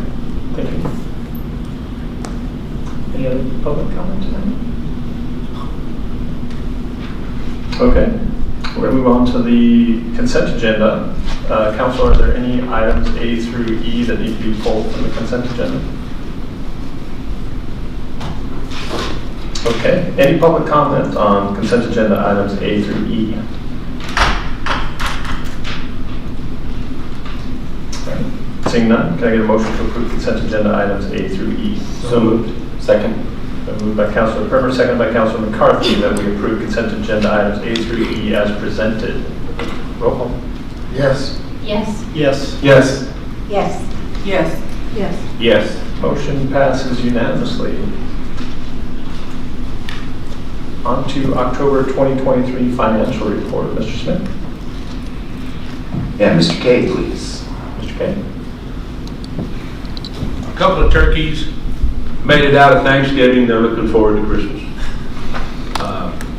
I just wanted to put a smile on the face because Thanksgiving is always a nice time of the year. Seeing turkeys wearing hats like Santa Claus to start the season is a nice way to do it. I know it's on. Jura, spent a little bit of money this month. I will tell you you're on track for taxes as of collected November 16th. They have just short of $250,000 in collections, 243, projected to have 54,000 left to collect as of the 16th of November. This is also my happiest time of the year because this is where all the money from property tax comes into city coffers. I'll talk a little bit more about that with the general fund. Looking at general fund resources, we accelerated some overhead allocations from utility funds and HES in October to make sure we did not fall below our reserve. We made it by basically about $23,000. We have no problem meeting that through probably August of next year as far as concerns about the minimum reserve. You'll notice that we had a little bit of above budget resource added because of those overhead allocations. That will be dollars that will not be coming in later in the year because we moved them now. We normally do that in January. On the, whoa, that was fast. General fund expenditures. Everybody's paying attention in the general fund to what they're spending money on. I think that's probably a good thing to do for the rest of the fiscal year. Make sure that we're only dealing with those things that I would consider to be necessary and prudent. And if it's something to consider that maybe we don't need, we shouldn't do it. After the discussion today, I think we should actually put a big sign in every department, fiscal prudence, and keep our eye on the ball. As we look at each of the different classifications as far as how we look at expenditures, total administration is doing well.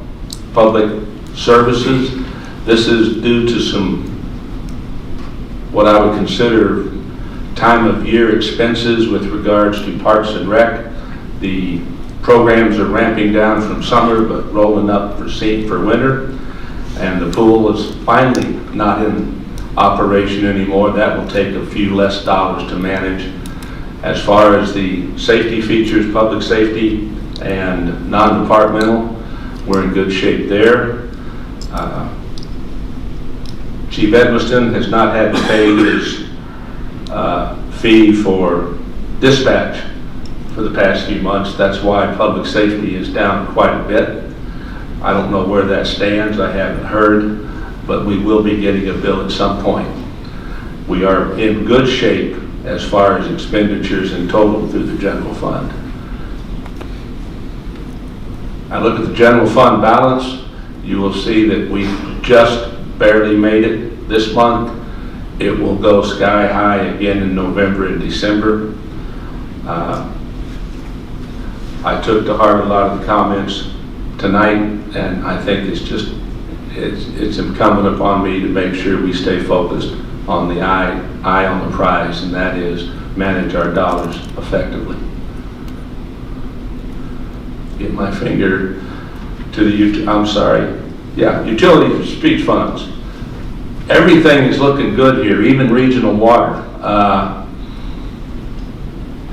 I don't know if it's because we've had money come in from the state for streets that they're sitting in such good shape. I know the utility fund is doing well, HES as well.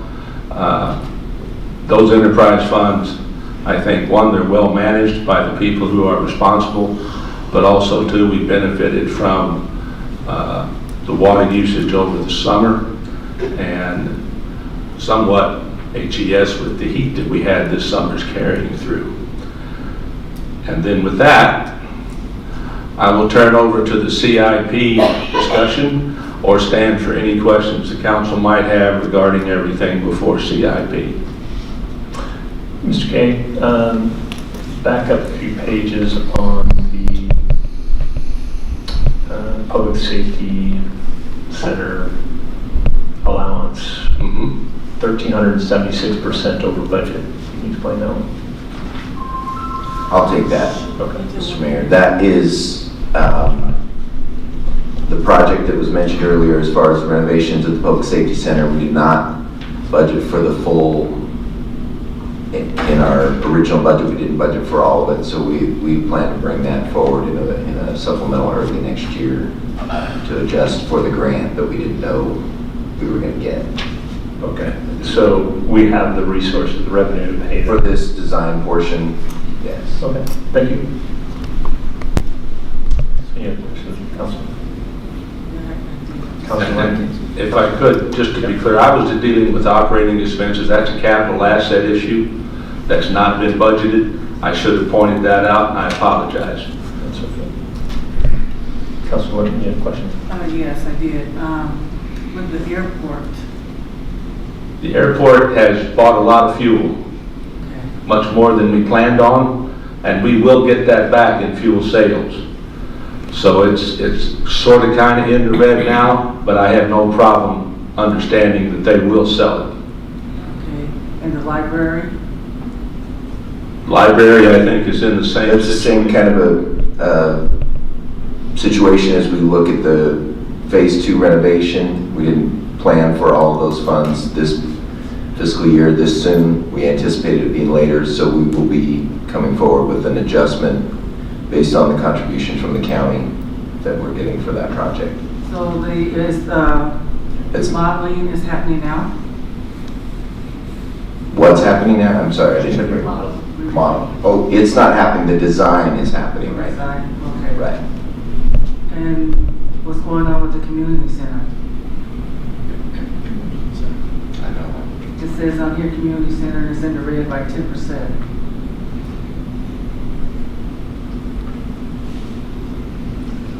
I had a question. I'm sorry, I didn't hear that. The community center is in the red by 10%, so I was wondering what was happening over there at the community center. I have not investigated that because I consider that to be a seasonal variation. I don't know if there's anything out of the ordinary that Mr. Arts would know about other than some maintenance issues. There's nothing out of the ordinary, just expenses due to significant events that go on there, quinceañeras, other things that we pay out for expenses but are reimbursed basically through revenue of renting out the facility. So there's more activity than we had planned, so that's a good thing in that sense. okay, I'm a little confused that there's more activity and the people that are renting, if they're paying for it, then why is there a negative? Right, but what you're seeing the negative is on versus projections. So we thought we would get so much and we've gotten a different amount. Thank you. Others? Okay, Mr. Morgan? I'll let you use it because my thumb doesn't seem to be working very good.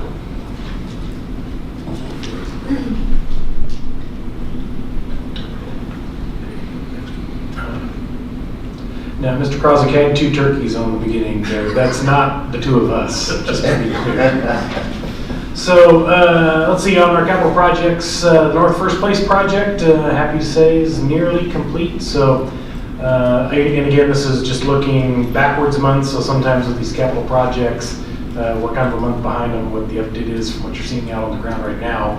In terms of expenses that occurred in October, the bulk of that was preparing the roadway for the actual paving process, and that did take place in November. Just as kind of a preview for next month's update, I suppose. So the contractors out finishing up striping and those types of things, they have to wait while they can't put striping down when the asphalt is too new, otherwise it soaks in and doesn't show up. So that's why they had to wait and do the striping this week, and then they're also putting out lots of signage and all those things, so we should see that roadway reopen this week. So that'll be exciting to see. Next project, Penny Avenue Extension. I think I've kind of referenced this several times in the past few meetings, but that project has now fully been closed out. We've finished all the punch list items on that project. Amazon system expansions. Again, there's 2 different sections for this. This is specific to the input cooling water side of things from the regional water system.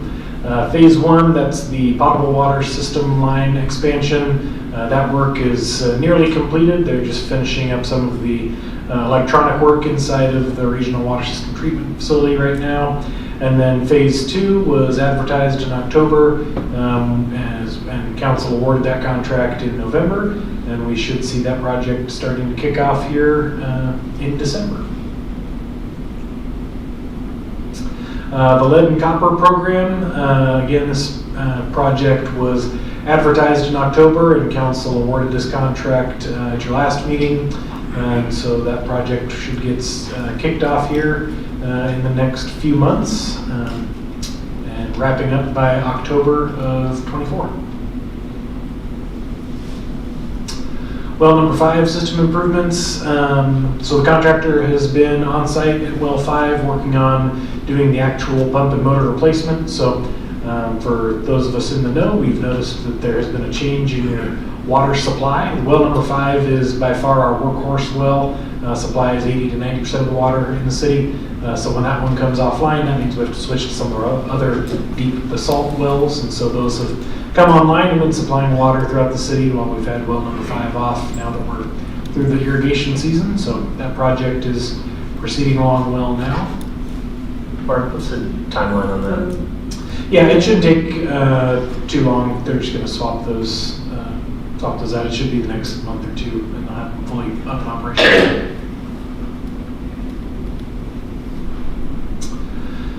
North First Place water line replacement. Again, the bulk of that project had been completed several months ago. The rest is just punch list items. The overall project itself, between the roadway, the water line, and the sewer lines, were all bid as one project. So some of the minor punch list items, even though the water line portion, the major components have been completed for a long time, the overall contractor has been waiting to finish some of those punch list items until the overall project is complete. Let's see, the Gladys Main water line replacement project. Again, I had mentioned previously, that's going to be our disruptive North First Place project next year. That's where we're going to be replacing the water line in Gladys, just next to City Hall here, from 3rd all the way out to 7th Street. That'll be going in front of a number of residences and businesses, upwards of 60 or 70 addresses. So that project is through the major portion of the design. and then should be heading out for advertisement here next month with award expected in January of '24, and then doing the construction through the spring, summer, and fall of next year. And the AWS cooling discharge project. This project was part of the pipelines contract that council awarded last month.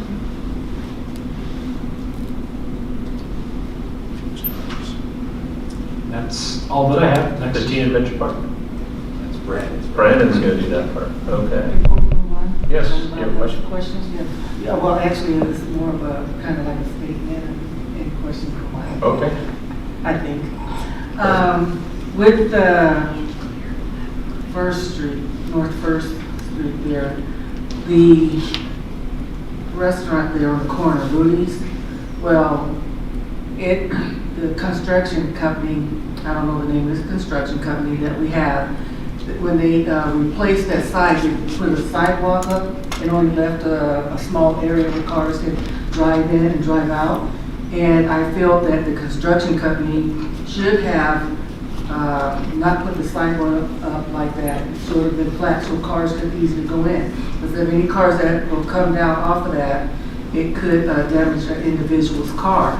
And so I am wondering if that construction company can go back and put it the way it was before, where it's flat so cars can easily get in and get out. I mean, that's a business. That'd be like a person having a phone service where they can have 12 people calling in for service, and then someone comes in and fixes and only leaves them with one phone line. So that's, to me, disruptive to that business.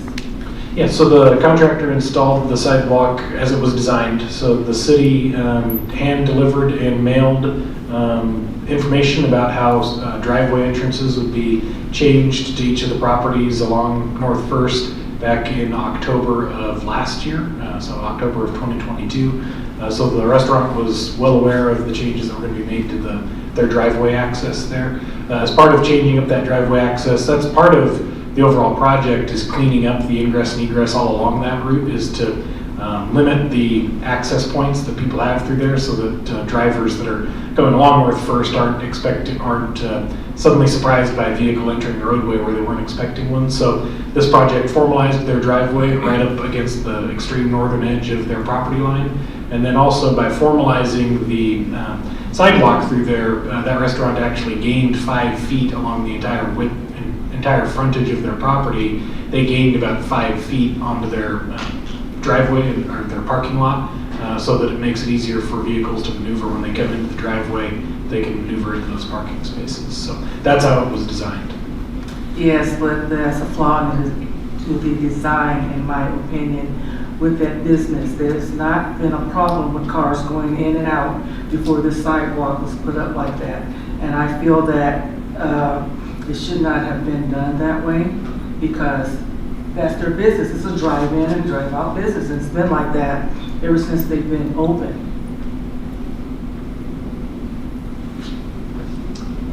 Questions? Yeah, McCarthy? Yeah, just in regards to the First Place project, refresh my memory, and I feel like I remember something about once the project should be completed, there was plans to do a further expansion out into the intersection to do some additional work. Is that still going to be happening after this project is completed, and when, or am I thinking the wrong thing? Are you referring to the Hermiston Avenue intersection or the Elm? Yes. Yeah, so that work is completed. So what we were doing in the intersection there was simply what we did for the bulk of North First was full demolition of the roadway, rebuild everything, and then pave over the top of it.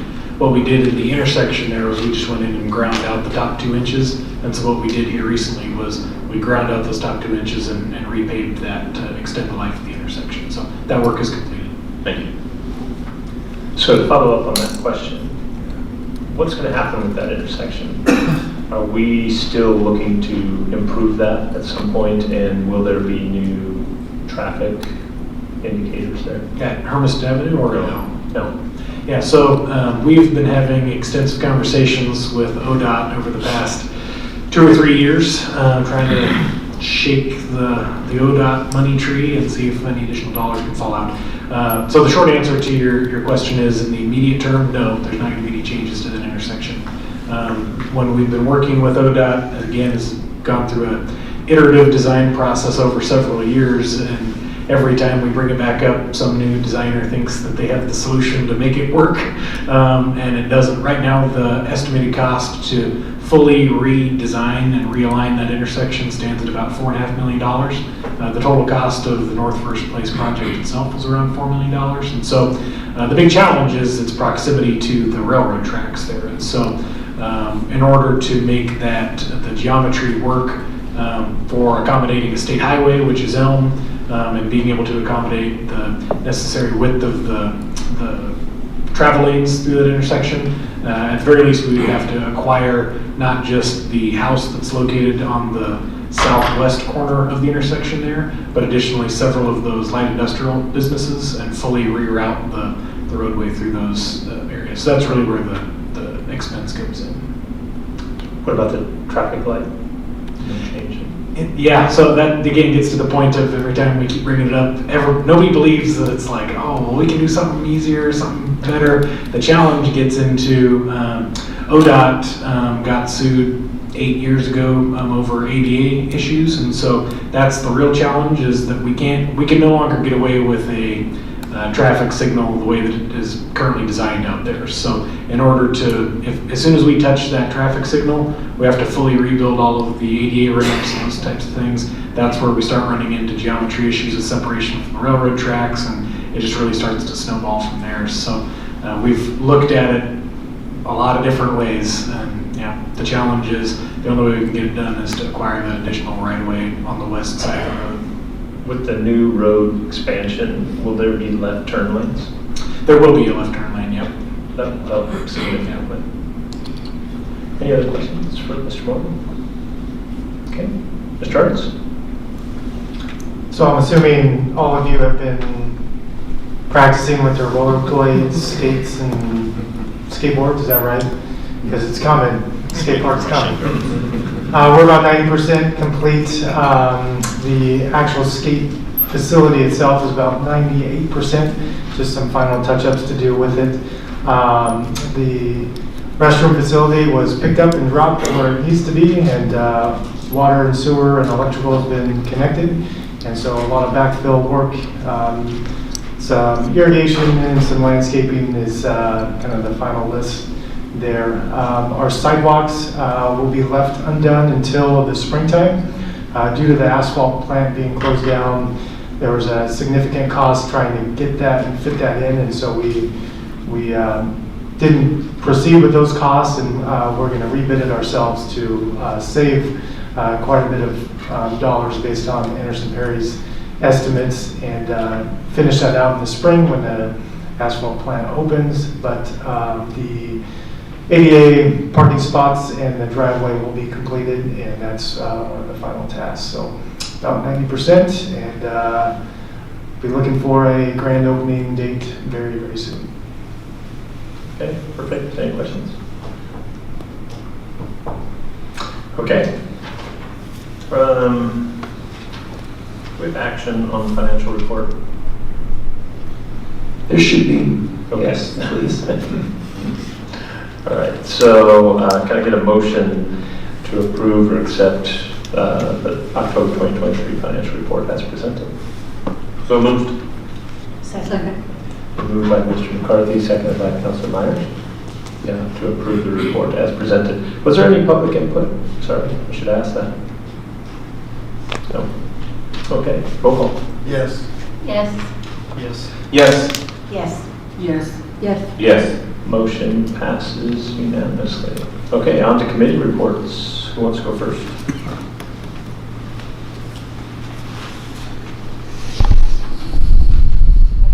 Yep, Councilor. So the Hispanic Advisory Committee met last Monday, and Mr. Smith was there, Jillian was there, and we had a full house. We had a lot of presenters. Good information was shared, and I invited the community members to be here, and we're grateful that Jesse Roa, as well as Jessica de la Cruz volunteered to be out there in the foyer to provide interpretation services to those that might attend tonight's town hall meeting and needed that service. So I appreciate them stepping up to provide that service. And there were some questions raised about the fees that EOT charges, to hold events there. Really pulled up the website to show that, the fees are on the website for everyone to see, and that no single group is being charged more than others, that, there are rates there. But if anyone had questions, concerns, of course, the person to address it to would be Mr. Al Davis, and certainly, talk to the city manager. So it was a good meeting. It was a very lengthy meeting, and we heard from Energy Trust of Oregon and other speakers that evening. So we were here until pretty late that evening. But it was great. It was great for the committee to hear the report on the budget, and Mr. Smith also asked those attending to make sure to come and participate, and also participate in the survey that we've got out for the community. So that's pretty much it. Okay, thank you. Anyone else? Reports? I missed the last city council meeting, so thank you. And so I didn't get to give my Stepping Stone Alliance meeting report. Just as a reminder, their grand opening is the 7th. So hopefully you all can attend. It's at 5 o'clock, if I remember right. There's some time before that if you want to go and walk through the facility. Then at 5 o'clock is when the kind of ribbon cutting.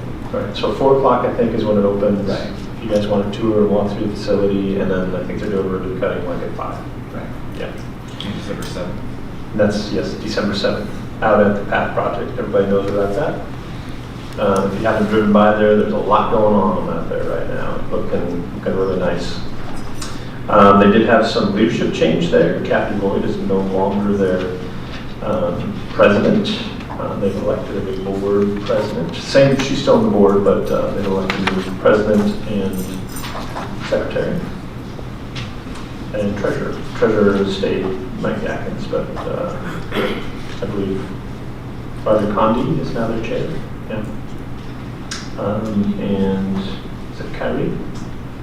Yeah, Kyrie, yeah, vice chair, secretary. So, but they are also adding new positions to the board too. They were also excited to celebrate that Marlette had made some, or is working on making some accessible units that they'll have out there as well for people that have disabilities too.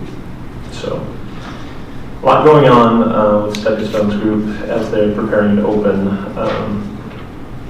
the PATH project. So that should be a good resource for us on the west end of Umatilla County for our homeless folks, especially now the weather's dropped significantly. So the warming shelter is still open. And so if you know folks in the community that are struggling with housing, the warming shelter is open.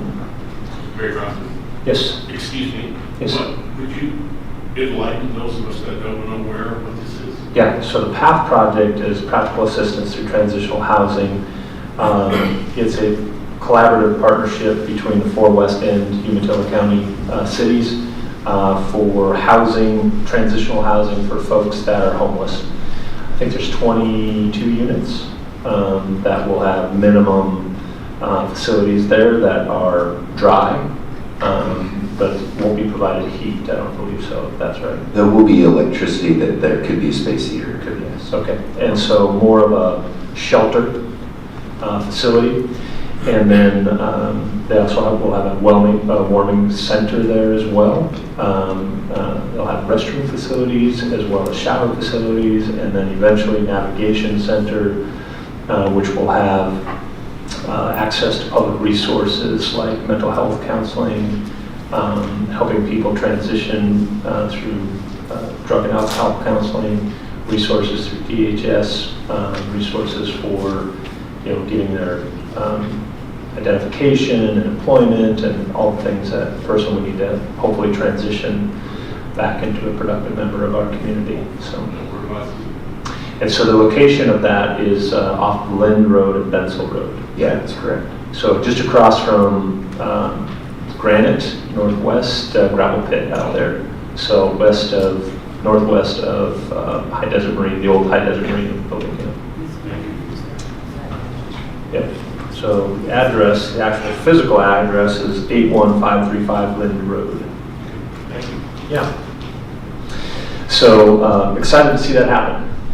It's a project that we've been working on as a council and a community and a region for several years. And so having somewhere that we can recommend individuals to go to that could potentially provide them with some shelter, but also some social services that hopefully will help them in their process of trying to get off the streets.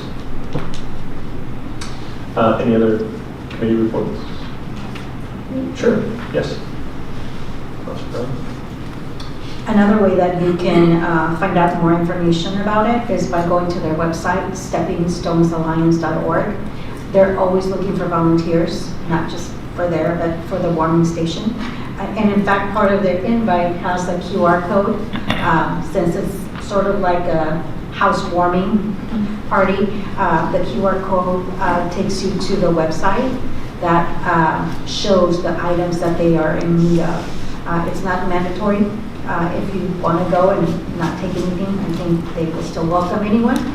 But if you are looking for ways to contribute and donate, I believe that you can look at their QR code and see what items are still left for people to be able to donate. Okay, we're going to move on to the mayor's report. Hopefully you all had a wonderful Thanksgiving. This was our first Thanksgiving as a family that we didn't have our kids at home. So I don't know if it was so nice. We missed our children. We like our kids, and they seem to like us. So we had the opportunity to serve at the community fellowship dinner on Thursday. And so we were able to help with the meal delivery preparation. We actually delivered meals to the warming center, and then we came back later and helped serve meals in there. It was at the Hermiston High School for community members, and then they had a takeout program as well. It was our first opportunity to do that, and it's an amazing organization that does a lot of good work for our community. And it wasn't just the down and out of the community. It was, some people that are home alone, like me and my wife. There was couples there, there was families there, there were, people that were struggling that were there. And then there was also the opportunity for delivery. I think they delivered like 200 meals, West End, Umatilla County, and then takeout. I know they gave out at least 250 meals because I helped pack them out to give out. And then the inside, if you've been in the high school commons area, I think they had 25 tables set up in there, and it was full. So they ran out of food. And so it was a great turnout. Not good that they ran out of food, but great turnout from the community and a great program. So those guys deserve a lot of kudos to the many, many volunteers and the hours that they put that event on. They also put that event on for Christmas as well. So I want to thank Councilor Turner filling in for me last meeting. That's why I get the big bucks. Yeah. That's why you get the Council President's license. And for filling in for me next month as well. I will be attending the Oregon Business Summit, so that coincides with this meeting as well. Council reports. Council Perry. So I neglected to bring it up at the last meeting. I wanted to pass along a thank you and huge kudos to EOTech and the staff up there. Here last in October, an event was put on, almost kind of a last minute type thing because the location was the original of the event, which was what's called COMEL. It's a interoperability event where they can, where different techs can come together and put together a way for different agencies to be able to talk to one another in the event of an emergency. The event was put on in October as put through by the State Interoperability Executive Council.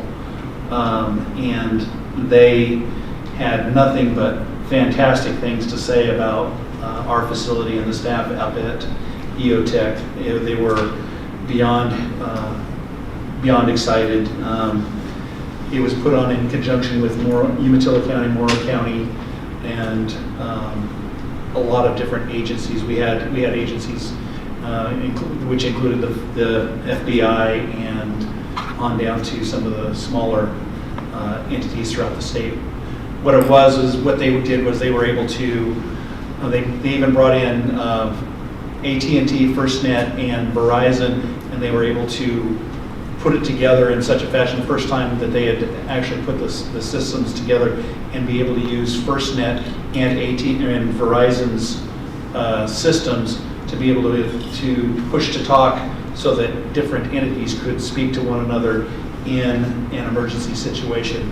And it was with their assistance. It was with the assistance of the National Guard and a whole bunch of different entities from throughout the area, throughout the Pacific Northwest. So again, to Al and his crew up there, they did not have enough good things to say, and that information was both brought forward to the committee that I'm a member of, the WRGIC, but it was also at the statewide meeting for the State Interoperability Executive Council in Salem. So just want to pass on pass that on, that they were very, very appreciative to the efforts that was put forth. It was over the space of several days. I would have been at it myself, but I was attending a training in another area of the country. So that's all I have at this point. Anyone else? Yeah, Councilman McCarthy. Yeah, just a reminder that the tree lighting is this Thursday, right up here. I think the Parks and Rec Department has done a wonderful job getting everything ready. I'll be there kind of guiding you all through the evening. I know there'll be music from the high school about 4:30-ish, correct? And then we'll have the parade shortly after 5 o'clock, and I think Santa's going to be there, and we'll light that tree. Also, if you're headed by the community center anytime starting tomorrow for the next couple of weeks, your local Kiwanis Club will be selling real Christmas trees, the best ones in Hermiston. So make sure you make your way by there. And then Festival of Trees also this weekend coming up. So stop by there if you've got your ticket, and or Family Day on Sunday. So Family Day, Sunday. Is there an admission? It's free admission. No, there's a donation. I can't quite remember. I've never. It's pretty low cost. Yeah, it's pretty low cost, and there's lots of participation. Lots of kids' activities. We'll take pictures with Santa. I think there's cookie painting, things like that. And that's one of the major fundraisers for Sir Optimists as well. So I encourage everybody to show up for that. Right on. Others? No, big week to celebrate here the kickoff of the holiday season in Hermiston. Just remind folks that shop small, shop local, spend your dollars here in town. Make that money go around, 7 times versus leaving it in Tri-Cities or at Amazon online. So, Youth Advisory Report. Welcome. Thank you. Sorry, I guess there's not much for me to say, but that we've been going to our meetings. I unfortunately wasn't at the last city council meeting because I got proposed to be through. So, but yeah, so we've all been doing our meetings. I hope I see you guys at the Festival of Trees because I'm volunteering there. So, but yeah. School's busy. Good. Thank you. All right, Mr. Schmidt. Since McCarthy took up all your report, you don't need to report. Well, I just have one thing to add. The Festival of Lights started this last weekend up at EOTech, and so please come up and participate in that. What time does that run? It'll be 6 to 9. 6 to 9. Donation? Yes, donation encouraged. Okay. And there is live music synchronized to the tree if you tune your radios to 88.1. So make sure. Up at EOTech. Up at EOTech. Okay. 88.1. You had your chance. Go ahead. Can you tell us about the Camp Food Drive that is happening at Hermiston High School? How about the youth advisors? Yes, the youth advisors. Okay, so it did officially start last week. We wanted to get a little bit of a head start since we are doing it a little bit differently this year. We're doing it by class instead of classroom. So far, not a lot of cans. Would really appreciate donations. We do have our first basketball game this Friday, and I believe 5 cans will get you free entry into the game. So, you know, you want to watch some basketball, want to get in for free, might as well donate. And for the Festival of Trees for Family Day, FCCLA will be helping out with that, so I'm super excited. And it's a suggested donation of $5. Yeah, so I believe that's. Oh, and then there is a posada on December 8th, so that is a Friday. I kind of forgot the time, but I will update hopefully at the next meeting or send something to Lily before that. So, yeah, thank you. Thank you. All right, Mr. Smith, did you have something else? No, that's it. That's it. All right, so we do have an executive session planned for this evening. So I'm going to recess for executive session. The City Council of the City of Hermiston will now meet in executive session in the executive session room for the purpose of discussing matters pertaining to negotiating real property transactions. The executive session is held pursuant to ORS 192.6602E, which allows the council to meet in executive session to conduct deliberations with persons designated by the council to negotiate real property transactions. Representatives of news media and designated staff shall be allowed to attend the executive session, and all other members of the audience are excluded. Representatives of news media are specifically directed not to report on any of the deliberations during the executive session except to state the general subject of the session as previously announced. No final decisions may be made in executive session. At the end of the executive session, the council will return to open session, which the audience may attend. The executive session will last approximately 30 minutes.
Okay, we are going to reconvene the regular city council meeting. And Mr. Smith, anything else? Okay, anything else from the council? Congratulations to Echo for winning. the state Congratulations, championship. Echo, first football state championship. Yep. I got to witness it on Saturday. It was pretty amazing. Yeah.